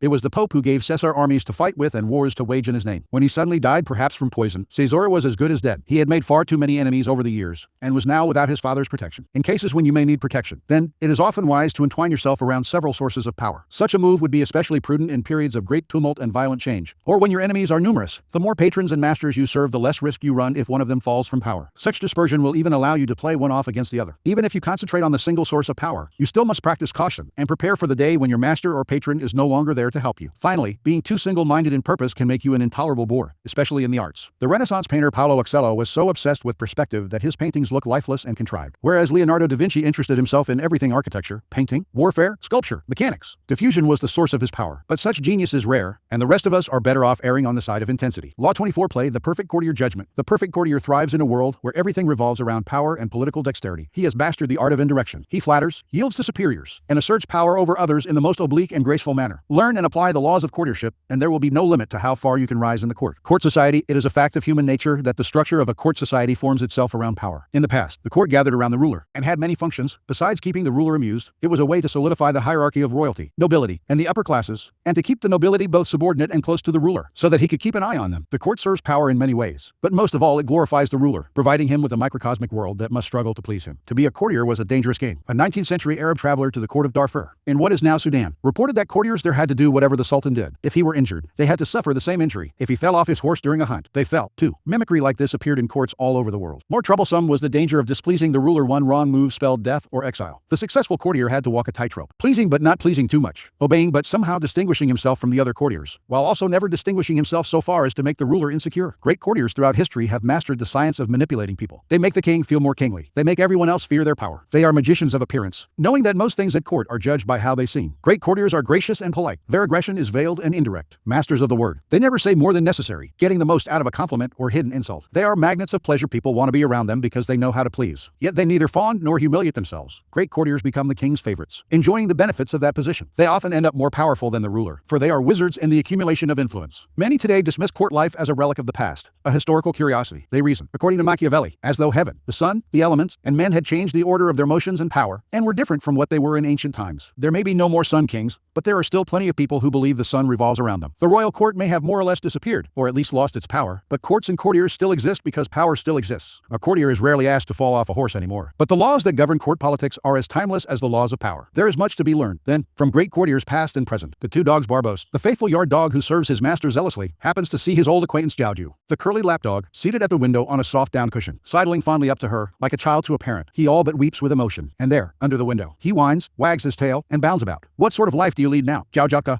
Ever since the master took you into his mansion, you remember, no doubt, how we often used to suffer hunger out in the yard. What is your present service like? It would be a sin in me to murmur against my good fortune, answers Jiaojiaka. My master cannot make enough of me. I live amidst riches and plenty, and I eat and drink off silver. I frolic with the master, and if I get tired, I take my ease on carpets or on a soft couch. And how do you get on? I, replies Barbos, letting his tail dangle like a whip, and hanging his head. I live as I used to do. I suffer from cold and hunger. And here, while guarding my master's house, I have to sleep at the foot of the wall, and I get drenched in the rain. And if I bark at the wrong time, I am whipped. But how did you, Jiaoju, who were so small and weak, get taken into favor, while I jump out of my skin to no purpose? What is it you do? What is it you do? A pretty question to ask, replied Jiaoju, mockingly. I walk upon my hind legs. Fables. Ivan Krylov, 1768, 1844. The laws of court politics avoid ostentation. It is never prudent to prattle on about yourself or call too much attention to your actions. The more you talk about your deeds, the more suspicion you cause. You also stir up enough envy among your peers to induce treachery and backstabbing. Be careful, ever so careful, in trumpeting your own achievements, and always talk less about yourself than about other people. Modesty is generally preferable. Practice nonchalance. Never seem to be working too hard. Your Your talent must appear to flow naturally, with an ease that makes people take you for a genius rather than a workaholic. Even when something demands a lot of sweat, make it look effortless. People prefer to not see your blood and toil, which is another form of ostentation. It is better for them to marvel at how gracefully you have achieved your accomplishment than to wonder why it took so much work. Be frugal with flattery. It may seem that your superiors cannot get enough flattery, but too much of even a good thing loses its value. It also stirs up suspicion among your peers. Learn to flatter indirectly by downplaying your own contribution. For example, to make your master look better. It is a wise thing to be polite. Consequently, it is a stupid thing to be rude. To make enemies by unnecessary and willful incivility is just as insane a proceeding as to set your house on fire. For politeness is like a counter and avowedly false coin, with which it is foolish to be stingy. A sensible man will be generous in the use of it. Wax, a substance naturally hard and brittle, can be made soft by the application of a little warmth, so that it will take any shape you please. In the same way, by being polite and friendly, you can make people pliable and obliging, even though they are apt to be crabbed and malevolent. Hence, politeness is to human nature what warmth is to wax. Arthur Schopenhauer, 1788-1860, arranged to be noticed. There is a paradox. You cannot display yourself too brazenly, yet you must also get yourself noticed. In the court of Louis XIV, whoever the king decided to look at rose instantly in the court hierarchy. You stand no chance of rising if the ruler does not notice you in the swamp of courtiers. This task requires much art. It is often initially a matter of being seen, in the literal sense. Pay attention to your physical appearance, then, and find a way to create a subtly distinctive style and image. Alter your style and language according to the person you are dealing with. The pseudo-belief in equality, the idea that talking and acting the same way with everyone, no matter what their rank, makes you somehow a paragon of civilization is a terrible mistake. Those below you will take it as a form of condescension, which it is, and those above you will be offended, although they may not admit it. You must change your style and your way of speaking to suit each person. This is not lying, it is acting, and acting is an art, not a gift from God. Learn the art. This is also true for the great variety of cultures found in the modern court. Never assume that your criteria of behavior and judgment are universal. Not only is an inability to adapt to another culture the height of barbarism, it puts you at a disadvantage. Never be the bearer of bad news. The king kills the messenger who brings bad news. This is a cliche, but there is truth to it. You must struggle and if necessary lie and cheat to be sure that the lot of the bearer of bad news falls on a colleague. Never on you. Bring only good news and your approach will gladden your master. Never affect friendliness and intimacy with your master. He does not want a friend for a subordinate. He wants a subordinate. Never approach him in an easy, friendly way or act as if you are on the best of terms. That is his prerogative. If he chooses to deal with you on this level, assume a wary chumminess. Otherwise, err in the opposite direction and make the distance between you clear. Never criticize those above you directly. This may seem obvious, but there are often times when some sort of criticism is necessary. To say nothing or to give no advice would open you to risks of another sort. You must learn, however, to couch your advice and criticism as indirectly and as politely as possible. Think twice or three times before deciding you have made them sufficiently circuitous. Err on the side of subtlety and gentleness. Be frugal in asking those above you for favors. Nothing irritates a master more than having to reject someone's request. It stirs up guilt and resentment. Ask for favors as rarely as possible and know when to stop. Rather than making yourself the supplicant, it is always better to earn your favors so that the ruler bestows them willingly. Most important, do not ask for favors on another person's behalf, least of all a friend's. Never joke about appearances or taste. A lively wit and a humorous disposition are essential qualities for a good courtier, and there are times when vulgarity is appropriate and engaging. But avoid any kind of joke about appearance or taste, two highly sensitive areas, especially with those above you. Do not even try it when you are away from them. You will dig your own grave. Do not be the court cynic. Express admiration for the good work of others. If you constantly criticize your equals or subordinates, some of that criticism will rub off on you, hovering over you like a gray cloud wherever you go. People will groan at each new cynical comment, and you will irritate them. By expressing modest admiration for other people's achievements, you paradoxically call attention to your own. The ability to express wonder and amazement, and seem like you mean it, is a rare and dying talent, but one still greatly valued. Be self-observant. The mirror is a miraculous invention. Without it, you would commit great sins against beauty and decorum. You also need a mirror for your actions. This can sometimes come from other people telling you what they see in you, but that is not the most trustworthy method. You must be the mirror, training your mind to try to see yourself as others see you. Are you acting too obsequious? Are you trying too hard to please? Do you seem desperate for attention, giving the impression that you are on the decline? Be observant about yourself, and you will avoid a mountain of blunders. Master your emotions. As an actor in a great play, you must learn to cry and laugh on command and when it is appropriate. You must be able both to disguise your anger and frustration and to fake your contentment and agreement. You must be the master of your own face. Call it lying if you like, but if you prefer to not play the game and to always be honest and upfront, do not complain when others call you obnoxious and arrogant. Fit the spirit of the times. A slight affectation of a past era can be charming, as long as you choose a period at least 20 years back. Wearing the fashions of 10 years ago is ludicrous, unless you enjoy the role of court jester. Your spirit and way of thinking must keep up with the times, even if the times offend your sensibilities. Be too forward-thinking, however, and no one will understand you. It is never a good idea to stand out too much in this area. You are best off at least being able to mimic the spirit of the times. Be a source of pleasure. This is critical. It is an obvious law of human nature that we will flee what is unpleasant and distasteful, while charm and the promise of delight will draw us like moths to a flame. Make yourself the flame, and you will rise to the top. Since life is otherwise so full of unpleasantness and pleasure so scarce, you will be as indispensable as food and and drink. This may seem obvious, but what is obvious is often ignored or unappreciated. There are degrees to this. Not everyone can play the role of favorite, for not everyone is blessed with charm and wit, but we can all control our unpleasant qualities and obscure them when necessary. A man who knows the court is master of his gestures, of his eyes, and of his face. He is profound, impenetrable. He dissimulates bad offices, smiles at his enemies, controls his irritation, disguises his passions, belies his heart, speaks and acts against his feelings. Jean de la Brière, 1645, 1696 scenes of court life, exemplary deeds and fatal mistakes seen. Alexander the Great, conqueror of the Mediterranean basin and the Middle East through to India, had the great Aristotle as his tutor and mentor, and throughout his short life he remained devoted to philosophy and his master's teachings. He once complained to Aristotle that during his long campaigns he had no one with whom he could discuss philosophical matters. Aristotle responded by suggesting that he take Callisthenes, a former pupil of Aristotle's and a promising philosopher in his own right, along on the next campaign. Aristotle had schooled Callisthenes in the skills of being a courtier, but the young man secretly scoffed at them. He believed in pure philosophy, in unadorned words, in speaking the naked truth. If Alexander loved learning so much, Callisthenes thought, he could not object to one who spoke his mind. During one of Alexander's major campaigns, Callisthenes spoke his mind one too many times and Alexander had him put to death. Interpretation in court. Honesty is a fool's game. Never be so self-absorbed as to believe that the master is interested in your criticisms of him, no matter how accurate they are. Seen Roman II beginning in the Han Dynasty 2,000 years ago, Chinese scholars compiled a series of writings called the 21 Histories, an official biography of each dynasty, including stories, statistics, census figures, and war chronicles. Each history also contained a chapter called Unusual Events. And here, among the listings of earthquakes and floods, there would sometimes suddenly appear descriptions of such bizarre manifestations as two-headed sheep, geese flying backward, stars suddenly appearing in different parts of the sky, and so on. The earthquakes could be historically verified, but the monsters and weird natural phenomena were clearly inserted on purpose and invariably occurred in clusters. What could this mean? The Chinese emperor was considered more than a man, he was a force of nature. His kingdom was the center of the universe, and everything revolved around him. He embodied the world's perfection. To criticize him or any of his actions would have been to criticize the divine order. No minister or courtier dared approach the emperor with even the slightest cautionary word, but emperors were fallible and the kingdom suffered greatly by their mistakes. Inserting sightings of strange phenomena into the court chronicles was the only way to warn them. The emperor would read of geese flying backward and moons out of orbit and realize that he was being cautioned. His actions were unbalancing the universe and needed to change. Interpretation for Chinese courtiers. The problem of how to give the emperor advice was an important issue. Over the years, thousands of them had died trying to warn or counsel their master. To be made safely, their criticisms had to be indirect, yet if they were too indirect they would not be heeded. The chronicles were their solution. Identify no one person as the source of criticism. Make the advice as impersonal as possible, but let the emperor know the gravity of the situation. Your master is no longer the center of the universe, but he still imagines that everything revolves around him. When you criticize him, he sees the person criticizing, not the criticism itself. Like the Chinese courtiers, you must find a way to disappear behind the warning. Use symbols and other indirect methods to paint a picture of the problems to come, without putting your neck on the line. Seen Roman III early in his career. The French architect Jules Mansart received commissions to design minor additions to Versailles for King Louis Roman XIV. For each design he would draw up his plans, making sure they followed Louis's instructions closely. He would then present them to His Majesty. The courtier Saint Simon described Mansart's technique in dealing with the king. His particular skill was to show the king plans that purposely included something imperfect about them, often dealing with the gardens, which were not Mansart's specialty. The king, as Mansart expected, would put his finger exactly on the problem and propose how to solve it, at which point Mansart would exclaim for all to hear that he would never have seen the problem that the king had so masterfully found and solved. He would burst with admiration, confessing that next to the king he was but a lowly pupil. At the age of 30, having used these methods time and time again, Mansart received a prestigious royal commission. Although he was less talented and experienced than a number of other French designers, he was to take charge of the enlargement of Versailles. He was the king's architect from then on. Interpretation. As a young man, Mansart had seen how many royal craftsmen in the service of Louis Roman XIV had lost their positions not through a lack of talent, but through a costly social blunder. He would not make that mistake. Mansart always strove to make Louis feel better about himself, to feed the king's vanity as publicly as possible. Never imagine that skill and talent are all that matter. In court, the courtier's art is more important than his talent. Never spend so much time on your studies that you neglect your social skills. And the greatest skill of all is the ability to make the master look more talented than those around him. Seen Roman IV Jean-Baptiste Isabey had become the unofficial painter of the Napoleonic court. During the Congress of Vienna in 1814, after Napoleon, defeated, had been imprisoned on the island of Elba, the participants in these meetings, which were to decide the fate of Europe, invited Isabey to immortalize the historic events in an epic painting. When Isabey arrived in Vienna, Talleyrand, the main negotiator for the French, paid the artist a visit. Considering his role in the proceedings, the statesman explained, he expected to occupy center stage in the painting. Isabey cordially agreed. A few days later, the Duke of Wellington, the main negotiator for the English, also approached Isabey and said much the same thing that Talleyrand had. The ever-polite Isabey agreed that the great Duke should indeed be the center of attention. Back in his studio, Isabey pondered the dilemma. If he gave the spotlight to either of the two men, he could create a diplomatic rift, stirring up all sorts of resentment at a time when peace and concord were critical. When the painting was finally unveiled, however, both Talleyrand and Wellington felt honored and satisfied. The work depicts a large hall filled with diplomats and politicians from all over Europe. On one side, the Duke of Wellington enters the room, and all eyes are turned toward him. He is the center of attention. In the very center of the painting, meanwhile, sits Talleyrand. Interpretation. It is often very difficult to satisfy the master, but to satisfy two masters in one stroke takes the genius of a great courtier. Such predicaments are common in the life of a courtier. By giving attention to one master, he displeases another. You must find a way to navigate this Scylla and Charybdis safely. Masters must receive their due. Never inadvertently stir up the resentment of one in pleasing another. Seen v. George Brummel, also known as Beau Brummel, made his mark in the late 1700s by the supreme elegance of his appearance, his popularization of shoe buckles soon imitated by all the dandies, and his clever way with words. His London house was the fashionable spot in town, and Brummel was the authority on all matters of fashion. If he disliked your footwear, you immediately got rid of it and bought whatever he was wearing. He perfected the art of tying a cravat. Lord Byron was said to spend many a night in front of the mirror trying to figure out the secret behind Brummel's perfect knots. One of Brummel's greatest admirers was the Prince of Wales, who fancied himself a fashionable young man, becoming attached to the prince's court and provided with a royal pension. Brummel was soon so sure of his own authority there that he took to joking about the prince's weight, referring to his host as Big Ben. Since trimness of figure was an important quality for a dandy, this was a withering criticism. At dinner once, when the service was slow, Brummel said to the prince, "Do ring, Big Ben." The prince rang, but when the valet arrived, he ordered the man to show Brummel the door and never admit him again. Despite falling into the prince's disfavor, Brummel continued to treat everyone around him with the same arrogance. Without the Prince of Wales' patronage to support him, he sank into horrible debt, but he maintained his insolent manners, and everyone soon abandoned him. He died in the most pitiable poverty, alone and deranged. Interpretation: Beau Brummel's devastating wit was one of the qualities that endeared him to the Prince of Wales, but not even he, the arbiter of taste and fashion, could get away with a joke about the prince's appearance, least of all to his face. Never joke about a person's plumpness, even indirectly and particularly when he is your master. The poorhouses of history are filled with people who have made such jokes at their master's expense. Seen Roman VI Pope Urban Roman VIII wanted to be remembered for his skills in writing poetry, which unfortunately were mediocre at best. In Monday 1629, Duke Francesco d'Este, knowing the Pope's literary pretensions, sent the poet Fulvio Testi as his ambassador to the Vatican. One of Testi's letters to the Duke reveals why he was chosen. Once our discussion was over, I kneeled to depart, but His Holiness made a signal and walked to another room where he sleeps. And after reaching a small table, he grabbed a bundle of papers and thus, turning to me with a smiling face, he said, "We want your lordship to listen to some of our compositions." And, in fact, he read me two very long Pindaric poems, one in praise of the Most Holy Virgin, and the other one about Countess Matilda. We do not know exactly what Testi thought of these very long poems, since it would have been dangerous for him to state his opinion freely, even in a letter. But he went on to write. I, following the mood, commented on each line with the needed praise, and, after having kissed His Holiness's foot for such an unusual sign of benevolence, the reading of the poetry, I left. Weeks later, when the Duke himself visited the Pope, he managed to recite entire verses of the Pope's poetry and praised it enough to make the Pope so jubilant he seemed to lose his mind. Interpretation: in matters of taste, you can never be too obsequious with your master. Taste is one of the ego's prickliest parts. Never impugn or question the master's taste. His poetry is sublime, his dress impeccable, and his manner the model for all. Seen Roman 7 one afternoon in ancient China. Kao, ruler of Han from 358 to 333 BC, got drunk and fell asleep in the palace gardens. The court crown keeper, whose sole task was to look after the ruler's head apparel, passed through the gardens and saw his master sleeping without a coat. Since it was getting cold, the crown keeper placed his own coat over the ruler and left. When Kao awoke and saw the coat upon him, he asked his attendants, "Who put more clothes on my body?" "The crown keeper," they replied. The ruler immediately called for his official coat keeper and had him punished for neglecting his duties. He also called for the crown keeper, whom he had beheaded. Interpretation: do not overstep your bounds. Do what you are assigned to do, to the best of your abilities, and never do more. To think that by doing more you are doing better is a common blunder. It is never good to seem to be trying too hard. It is as if you were covering up some deficiency. Fulfilling a task that has not been asked of you just makes people suspicious. If you are a crown keeper, be a crown keeper. Save your excess energy for when you are not in the court. Seen Roman 8 one day. For amusement, the Italian Renaissance painter Fra Filippo Lippi, 184-184-69, and some friends went sailing in a small boat off Ancona. There they were captured by two Moorish galleys, which hauled them off in chains to Barbary, where they were sold as slaves. For 18 long months Filippo toiled with no hope of returning to Italy. On several occasions Filippo saw the man who had bought him pass by, and one day he decided to sketch this man's portrait, using burnt coal charcoal from the fire. Still in his chains, he found a white wall, where he drew a full-length likeness of his owner in Moorish clothing. The owner soon heard about this, for no one had seen such skill in drawing before in these parts. It seemed like a miracle, a gift from God. The drawing so pleased the owner that he instantly gave Filippo his freedom and employed him in his court. All the big men on the Barbary coast came to see the magnificent color portraits that Fra Filippo then proceeded to do. And finally, in gratitude for the honor in this way brought upon him, Filippo's owner returned the artist safely to Italy. Interpretation: we who toil for other people have all in some way been captured by pirates and sold into slavery. But like Fra Filippo, if to a lesser degree, most of us possess some gift, some talent, and ability to do something better than other people. Make your master a gift of your talents, and you will rise above other courtiers. Let him take the credit if necessary. It will only be temporary. Use him as a stepping stone, a way of displaying your talent and eventually buying your freedom from enslavement. Seen Roman 9 Alfonso I of Aragon once had a servant who told the king that the night before he had had a dream, Alfonso had given him a gift of weapons, horses, and clothes. Alfonso, a generous, lordly man, decided it would be amusing to make this dream come true, and promptly gave the servant exactly these gifts. A little while later, the same servant announced to Alfonso that he had had yet another dream, and in this one Alfonso had given him a considerable pile of gold florins. The king smiled and said, "Don't believe in dreams from now on. They lie." Interpretation: in his treatment of the servant's first dream, Alfonso remained in control. By making a dream come true, he claimed a godlike power for himself, if in a mild and humorous way. In the second dream, however, all appearance of magic was gone. This was nothing but an ugly con game on the servant's part. Never ask for too much, then, and know when to stop. It is the master's prerogative to give when he wants and what he wants, and to do so without prompting. Do not give him the chance to reject your requests. Better to win favors by deserving them, so that they are bestowed without your asking. Seen X. The great English landscape painter J. M. W. Turner 1775-1851 was known for his use of color, which he applied with a brilliance and a strange iridescence. The color color in his paintings was so striking, in fact, that other artists never wanted his work hung next to theirs. It inevitably made everything around it seem dull. The painter Sir Thomas Lawrence once had the misfortune of seeing Turner's masterpiece Cologne hanging in an exhibition between two works of his own. Lawrence complained bitterly to the gallery owner, who gave him no satisfaction. After all, someone's paintings had to hang next to Turner's. But Turner heard of Lawrence's complaint, and before the exhibition opened, he toned down the brilliant golden sky in Cologne, making it as dull as the colors in Lawrence's works. A friend of Turner's who saw the painting approached the artist with a horrified look. "What have you done to your picture?" he said. "Well, poor Lawrence was so unhappy," Turner replied. "And it's only lampblack.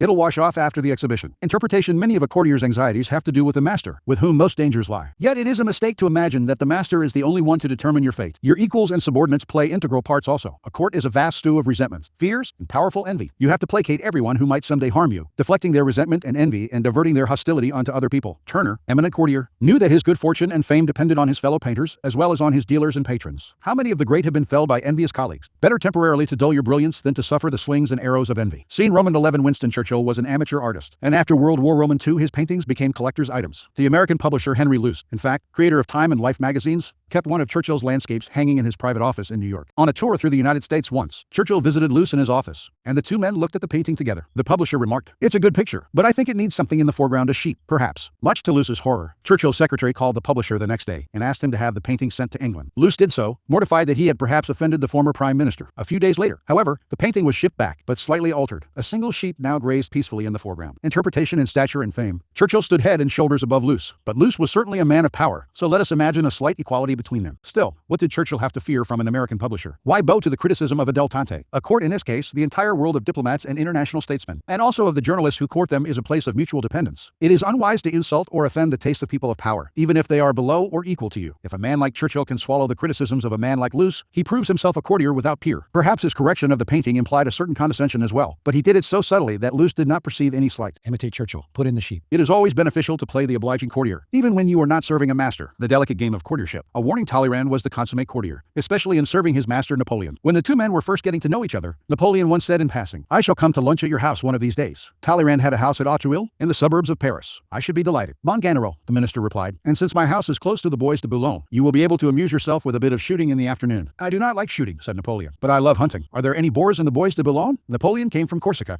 where boar hunting was a great sport. By asking if there were boars in a Paris park, he showed himself still a provincial, almost a rube. Talleyrand did not laugh, however, but he could not resist a practical joke on the man who was now his master in politics, although not in blood and nobility, since Talleyrand came from an old aristocratic family. To Napoleon's question, then, he simply replied, "Very few, mon general, but I dare say you will manage to find one." It was arranged that Napoleon would arrive at Talleyrand's house the following day at 7 a.m. and would spend the morning there. The boar hunt would take place in the afternoon. Throughout the morning, the excited general talked nothing but boar hunting. Meanwhile, Talleyrand secretly had his servants go to the market, buy 2 enormous black pigs, and take them to the great park. After lunch, the hunters and their hounds set off for the Bois de Boulogne. At a secret signal from Talleyrand, the servants loosed one of the pigs. "I see a boar," Napoleon cried joyfully, jumping onto his horse to give chase. Talleyrand stayed behind. It took half an hour of galloping through the park before the boar was finally captured. At the moment of triumph, however, Napoleon was approached by one of his aides, who knew the creature could not possibly be a boar, and feared the general would be ridiculed once the story got out. "Sir," he told Napoleon, "you realize of course that this is not a boar but a pig." Flying into a rage, Napoleon immediately set off at a gallop for Talleyrand's house. He realized along the way that he would now be the butt of many a joke, and that exploding at Talleyrand would only make him more ridiculous. It would be better to make a show of good humor. Still, he did not hide his displeasure well. Talleyrand decided to try to soothe the general's bruised ego. He told Napoleon not to go back to Paris, yet he should again go hunting in the park. There were many rabbits there, and hunting them had been a favorite pastime of Louis Roman 16. Talleyrand even offered to let Napoleon use a set of guns that had once belonged to Louis. With much flattery and cajolery, he once again got Napoleon to agree to a hunt. The party left for the park in the late afternoon. Along the way, Napoleon told Talleyrand, "I'm not Louis Roman 16. I surely won't kill even one rabbit." Yet that afternoon, strangely enough, the park was teeming with rabbits. Napoleon killed at least 50 of them, and his mood changed from anger to satisfaction. At the end of his wild shooting spree, however, the same aide approached him and whispered in his ear, "To tell the truth, sir, I am beginning to believe these are not wild rabbits. I suspect that rascal Talleyrand has played another joke on us." The aide was right. Talleyrand had in fact sent his servants back to the market, where they had purchased dozens of rabbits, and then had released them in the Bois de Boulogne. Napoleon immediately mounted his horse and galloped away, this time returning straight to Paris. He later threatened Talleyrand, warned him not to tell a soul what had happened. If he became the laughingstock of Paris, there would be hell to pay. It took months for Napoleon to be able to trust Talleyrand again, and he never totally forgave him his humiliation. Interpretation courtiers are like magicians. They deceptively play with appearances, only letting those around them see what they want them to to see. With so much deception and manipulation afoot, it is essential to keep people from seeing your tricks and glimpsing your sleight of hand. Talleyrand was normally the grand wizard of courtiership, and but for Napoleon's aid, he probably would have gotten away completely with both pleasing his master and having a joke at the general's expense. But courtiership is a subtle art, and overlooked traps and inadvertent mistakes can ruin your best tricks. Never risk being caught in your maneuvers. Never let people see your devices. If that happens, you instantly pass in people's perceptions from a courtier of great manners to a loathsome rogue. It is a delicate game you play. Apply the utmost attention to covering your tracks, and never let your master unmask you. Law 25. Recreate yourself. Judgment. Do not accept the roles that society foists on you. Recreate yourself by forging a new identity, one that commands attention and never bores the audience. Be the master of your own image rather than letting others define it for you. Incorporate dramatic devices into your public gestures and actions. Your power will be enhanced and your character will seem larger than life. Observance of the law. Julius Caesar made his first significant mark on Roman society in 65 BC. When he assumed the post of aedile, the official in charge of grain distribution and public games, he began his entrance into the public eye by organizing a series of carefully crafted and well-timed spectacles, wild beast hunts, extravagant gladiator shows, theatrical contests. On several occasions, he paid for these spectacles out of his own pocket. To the common man, Julius Caesar became indelibly associated with these much-loved events. As he slowly rose to attain the position of consul, his popularity among the masses served as the foundation of his power. He had created an image of himself as a great public showman. The man who intends to make his fortune in this ancient capital of the world, Rome, must be a chameleon susceptible of reflecting the colors of the atmosphere that surrounds him, a Proteus apt to assume every form, every shape. He must be supple, flexible, insinuating, close, inscrutable, often base, sometimes sincere, sometimes perfidious, always concealing a part of his knowledge, indulging in but one tone of voice, patient, a perfect master of his own countenance, as cold as ice when any other man would be all fire. And if unfortunately he is not religious at heart, a very common occurrence for a soul possessing the above requisites, he must have religion in his mind. That is to say, on his face, on his lips, in his manners. He must suffer quietly, if he be an honest man, the necessity of knowing himself an arrant hypocrite. The man whose soul would loathe such a life should leave Rome and seek his fortune elsewhere. I do not know whether I am praising or excusing myself, but of all those qualities I possessed but one, namely, flexibility. Memoirs, Giovanni Casanova, 1725, 1798 and 49 B.C. Rome was on the brink of a civil war between rival leaders, Caesar and Pompey. At the height of the tension, Caesar, an addict of the stage, attended a theatrical performance, and afterward, lost in thought, he wandered in the darkness back to his camp at the Rubicon, the river that divides Italy from Gaul, where he had been campaigning. To march his army back into Italy across the Rubicon would mean the beginning of a war with Pompey. Before his staff, Caesar argued both sides, forming the options like an actor on stage, a precursor of Hamlet. Finally, to put his soliloquy to an end, he pointed to a seemingly innocent apparition at the edge of the river, a very tall soldier blasting a call on a trumpet, then going across a bridge over the Rubicon and pronounced, "Let us accept this as a sign from the gods and follow where they beckon. In vengeance on our double-dealing enemies, the die is cast." All of this he spoke portentously and dramatically, gesturing toward the river and looking his generals in the eye. He knew that these generals were uncertain in their support, but his oratory overwhelmed them with a sense of the drama of the moment and of the need to seize the time. A more prosaic speech would never have had the same effect. The generals rallied to his cause. Caesar and his army crossed the Rubicon and by the following year had vanquished Pompey, making Caesar dictator of Rome. In warfare, Caesar always played the leading man with gusto. He was as skilled a horseman as any of his soldiers, and took pride in outdoing them in feats of bravery and endurance. He entered battle astride the strongest mount, so that his soldiers would see him in the thick of battle, urging them on, always positioning himself in the center, a godlike symbol of power and a model for them to follow. Of all the armies in Rome, Caesar's was the most devoted and loyal. His soldiers, like the common people who had attended his entertainments, had come to identify with him and with his cause. After the defeat of Pompey, the entertainments grew in scale. Nothing like them had ever been seen in Rome. The chariot races became more spectacular, the gladiator fights more dramatic. As Caesar staged fights to the death among the Roman nobility, he organized enormous mock naval battles on an artificial lake. Plays were performed in every Roman ward. A giant new theater was built that sloped dramatically down the Tarpeian Rock. Crowds from all over the empire flocked to these events. The roads to Rome lined with visitors' tents. And in 45 B.C., timing his entry into the city for maximum effect and surprise, Caesar brought Cleopatra back to Rome after his Egyptian campaign and staged even more extravagant public spectacles. These events were more than devices to divert the masses. They dramatically enhanced the public's sense of Caesar's character and made him seem larger than life. Caesar was the master of his public image, of which he was forever aware. When he appeared before crowds, he wore the most spectacular purple robes. He would be upstaged by no one. He was notoriously vain about his appearance. It was said that one reason he enjoyed being honored by the Senate and people was that on these occasions he could wear a laurel wreath, hiding his baldness. Caesar was a masterful orator. He knew how to say a lot by saying a little, intuited the moment to end a speech for maximum effect. He never failed to incorporate a surprise into his public appearances, a startling announcement that would heighten their drama. Immensely popular among the Roman people, Caesar was hated and feared by his rivals. On the Ides of March 15 in the year 44 B.C., a group of conspirators led by Brutus and Cassius surrounded him in the Senate and stabbed him to death, even dying. However, he kept his sense of drama. Drawing the top of his gown over his face, he let go of the cloth's lower parts so that it draped his legs, allowing him to die covered and decent. According to the Roman historian Suetonius, his final words words to his old friend Brutus, who was about to deliver a second blow, were in Greek and as if rehearsed for the end of a play. You too, my child? Interpretation. The Roman theater was an event for the masses, attended by crowds unimaginable today. Packed into enormous auditoriums, the audience would be amused by raucous comedy or moved by high tragedy. Theater seemed to contain the essence of life in its concentrated, dramatic form, like a religious ritual. It had a powerful, instant appeal to the common man. Julius Caesar was perhaps the first public figure to understand the vital link between power and theater. This was because of his own obsessive interest in drama. He sublimated this interest by making himself an actor and director on the world stage. He said his lines as if they had been scripted. He gestured and moved through a crowd with a constant sense of how he appeared to his audience. He incorporated surprise into his repertoire, building drama into his speeches, staging into his public appearances. His gestures were broad enough for the common man to grasp them instantly. He became immensely popular. Caesar set the ideal for all leaders and people of power. Like him, you must learn to enlarge your actions through dramatic techniques, such as surprise, suspense, the creation of sympathy, and symbolic identification. Also like him, you must be constantly aware of your audience, of what will please them and what will bore them. You must arrange to place yourself at the center, to command attention, and never to be upstaged at any cost. Observance of the law. Roman II. In the year 131, a young woman named Aurore Dupin Dudevant left her husband and family in the provinces and moved to Paris. She wanted to be a writer. Marriage, she felt, was worse than prison, for it left her neither the time nor the freedom to pursue her passion. In Paris, she would establish her independence and make her living by writing. Soon after Dudevant arrived in the capital, however, she had to confront certain harsh realities. To have any degree of freedom in Paris, you had to have money. For a woman, money could only come through marriage or prostitution. No woman had ever come close to making a living by writing. Women wrote as a hobby, supported by their husbands, or by an inheritance. In fact, when Dudevant first showed her writing to an editor, he told her, "You should make babies, madam, not literature." Clearly, Dudevant had come to Paris to attempt the impossible. In the end, though, she came up with a strategy to do what no woman had ever done, a strategy to recreate herself completely, forging a public image of her own making. Women writers before her had been forced into a ready-made role, that of the second-rate artist who wrote mostly for other women. Dudevant decided that if she had to play a role, she would turn the game around. She would play the part of a man. In 1832, a publisher accepted Dudevant's first major novel, Indiana. She had chosen to publish it under a pseudonym, George Sand, and all of Paris assumed this impressive new writer was male. Dudevant had sometimes worn men's clothes before creating George Sand. She had always found men's shirts and riding breeches more comfortable. Now, as a public figure, she exaggerated the image. She added long men's coats, gray hats, heavy boots, and dandyish cravats to her wardrobe. She smoked cigars and in conversation expressed herself like a man, unafraid to dominate the conversation or to use a saucy word. This strange, male-female writer fascinated the public. And unlike other women writers, Sand found herself accepted into the clique of male artists. She drank and smoked with them, even carried on affairs with the most famous artists of Europe, Musset, Liszt, Chopin. It was she who did the wooing, and also the abandoning. She moved on at her discretion. Those who knew Sand well understood that her male persona protected her from the public's prying eyes. Out in the world, she enjoyed playing the part to the extreme. In private, she remained herself. She also realized that the character of George Sand could grow stale or predictable, and to avoid this, she would every now and then dramatically alter the character she had created. Instead of conducting affairs with famous men, she would begin meddling in politics, leading demonstrations, inspiring student rebellions. No one would dictate to her the limits of the character she had created. Long after she died, and after most people had stopped reading her novels, the larger-than-life theatricality of that character has continued to fascinate and inspire. Interpretation throughout Sand's public life. Acquaintances and other artists who spent time in her company had the feeling they were in the presence of a man. But in her journals and to her closest friends, such as Gustave Flaubert, she confessed that she had no desire to be a man, but was playing a part for public consumption. What she really wanted was the power to determine her own character. She refused the limits her society would have set on her. She did not attain her power, however, by being herself. Instead, she created a persona that she could constantly adapt to her own desires. A persona that attracted attention and gave her presence. Understand this. The world wants to assign you a role in life, and once you accept that role, you are doomed. Your power is limited to the tiny amount allotted to the role you have selected or have been forced to assume. An actor, on the other hand, plays many roles. Enjoy that protean power, and if it is beyond you, at least forge a new identity, one of your own making, one that has had no boundaries assigned to it by an envious and resentful world. This act of defiance is Promethean. It makes you responsible for your own creation. Your new identity will protect you from the world precisely because it is not you. It is a costume you put on and take off. You need not take it personally, and your new identity sets you apart, gives you theatrical presence. Those in the back rows can see you and hear you. Those in the front rows marvel at your audacity. Do not people talk in society of a man being a great actor? They do not mean by that he feels, but that he excels in simulating, though he feels nothing. Dennis Diderot, 1713 1784 keys to power. The character you seem to have been born with is not necessarily who you are. Beyond the characteristics you have inherited, your parents, your friends, and your peers have helped to shape your personality. The Promethean task of the powerful is to take control of the process, to stop allowing others that ability to limit and mold them. Remake yourself into a character of power. Working on yourself like clay should be one of your greatest and most pleasurable life tasks. It makes you in essence an artist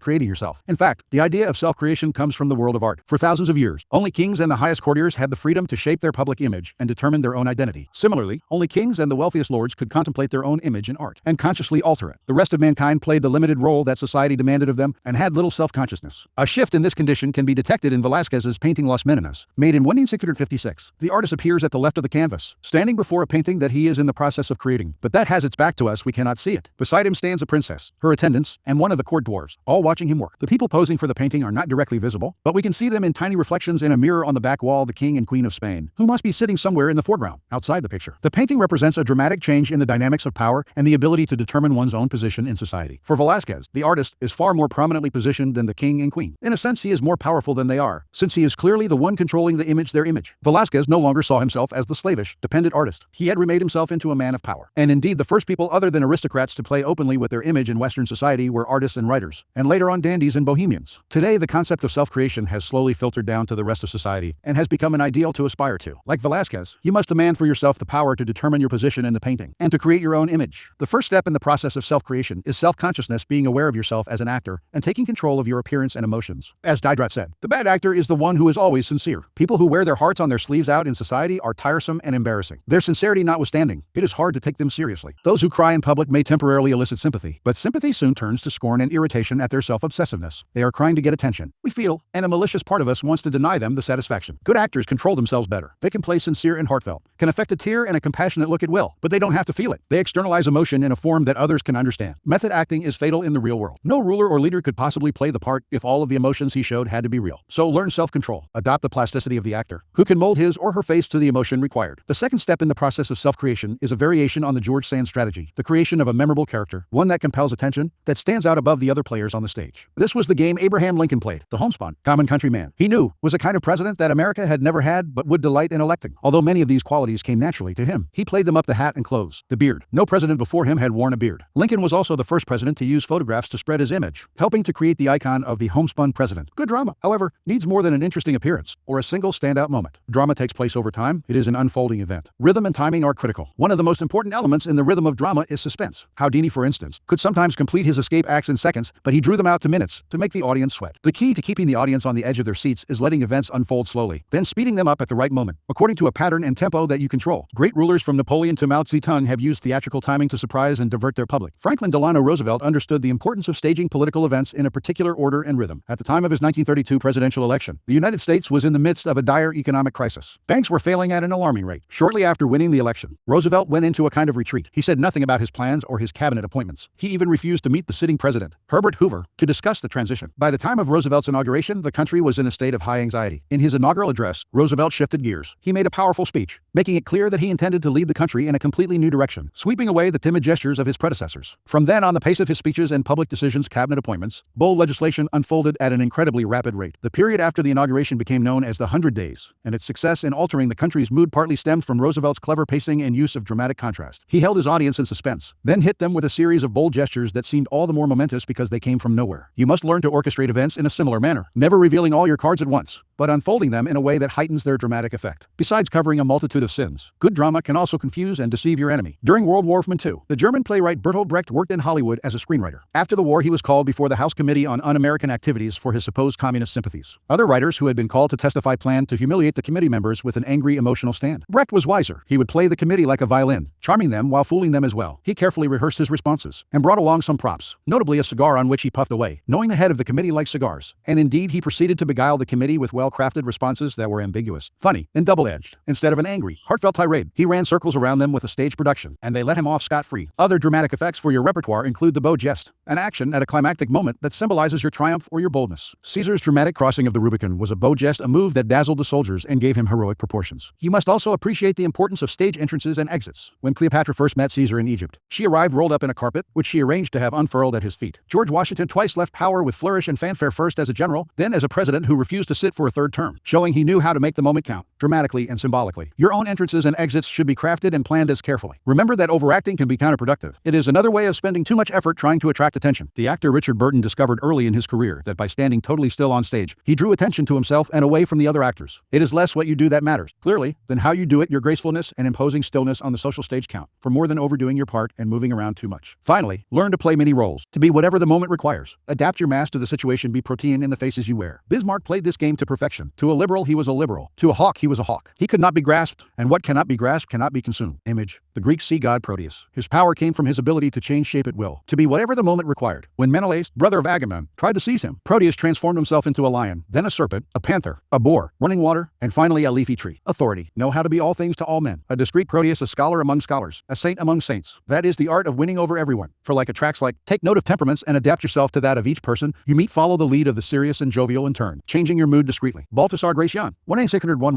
Greene 658 reversal, there can really be no reversal to this critical law. Bad theater is bad theater. Even appearing natural requires art, in other words, acting. Bad acting only creates embarrassment. Of course, you should not be too dramatic, avoid the histrionic gesture. But that is simply bad theater anyway, since it violates centuries-old dramatic laws against overacting. In essence, there is no reversal to this law. Law 26, keep your hands clean judgment. You must seem a paragon of civility and efficiency. Your hands are never soiled by mistakes and nasty deeds. Maintain such a spotless appearance by using others as scapegoats and cat's paws to disguise your involvement. Part I, conceal your mistakes, have a scapegoat around to take the blame. Our good name and reputation depend more on what we conceal than on what we reveal. Everyone makes mistakes, but those who are truly clever manage to hide them and to make sure someone else is blamed. A convenient scapegoat should always be kept around for such moments. Chelm justice, a great calamity befell the town of Chelm one day. The town cobbler murdered one of his customers, so he was brought before the judge, who sentenced him to die by hanging. When the verdict was read, a townsman arose and cried out, "If your honor pleases, you have sentenced to death the town cobbler. He's the only one we've got. If you hang him, who will mend our shoes?" Who? Cried all the people of Chelm with one voice. The judge nodded in agreement and reconsidered his verdict. "Good people of Chelm," he said, "what you say is true. Since we have only one cobbler, it would he a great wrong against the community to let him die. As there are two roofers in the town, let one of them be hanged instead." A treasury of Jewish folklore. Nathan Ausable, ed. 1948. Observance of the law. I near the end of the 2nd century A.D. As China's mighty Han Empire slowly collapsed, the great general and imperial minister Tsao emerged as the most powerful man in the country, seeking to extend his power base and to rid himself of the last of his rivals. Tsao began a campaign to take control of the strategically vital central plain. During the siege of a key city, he slightly miscalculated the timing for supplies of grain to arrive from the capital. As he waited for the shipment to come in, the army ran low on food, and Tsao was forced to order the chief of commissariat to reduce its rations. Tsao kept a tight rein on the army and ran a network of informers. His spies soon reported that the men were complaining, grumbling that he was living well while they themselves had barely enough to eat. Perhaps Tsao was keeping the food for himself, they murmured. If the grumbling spread, Tsao could have a mutiny on his hands. He summoned the chief of commissariat to his tent. "I want to ask you to lend me something, and you must not refuse," Tsao told the chief. "What is it?" the chief replied. "I want the loan of your head to show to the troops," said Tsao. "But I've done nothing wrong," cried the chief. "I know," said Tsao with a sigh, "but if I do not put you to death, there will be a mutiny. Do not grieve after you're gone. I'll look after your family. Put this way." The request left the chief no choice, so he resigned himself to his fate and was beheaded that very day. Seeing his head on public display, the soldiers stopped grumbling. Some saw through Tsao's gesture, but kept quiet, stunned and intimidated by his violence, and most accepted his version of who was to blame, preferring to believe in his wisdom and fairness than in his incompetence and cruelty. Interpretation: Tsao came to power in an extremely tumultuous time. In the struggle for supremacy in the crumbling Han Empire, enemies had emerged from all sides. The battle for the central plain had proven more difficult than he imagined, and money and provisions were a constant concern. No wonder that under such stress, he had forgotten to order supplies in time. Once it became clear that the delay was a critical mistake, and that the army was seething with mutiny, Tsao had two options: apology and excuses, or a scapegoat. Understanding the workings of power and the importance of appearances as he did, Tsao did not hesitate for a moment. He shopped around for the most convenient head and had it served up immediately. Occasional mistakes are inevitable. The world is just too unpredictable. People of power, however, are undone not by the mistakes they make, but by the way they deal with them. Like surgeons, they must cut away the tumor with speed and finality. Excuses and apologies are much too blunt tools for this delicate operation. The powerful avoid them. By apologizing, you open up all sorts of doubts about your competence, your intentions, any other mistakes you may not have confessed. Excuses satisfy no one, and apologies make everyone uncomfortable. The mistake does not vanish with an apology. It deepens and festers. Better to cut it off instantly. Distract attention from yourself, and focus attention on a convenient scapegoat before people have time to ponder your responsibility or your possible incompetence. I would rather betray the whole world than let the world betray me. General Tsao,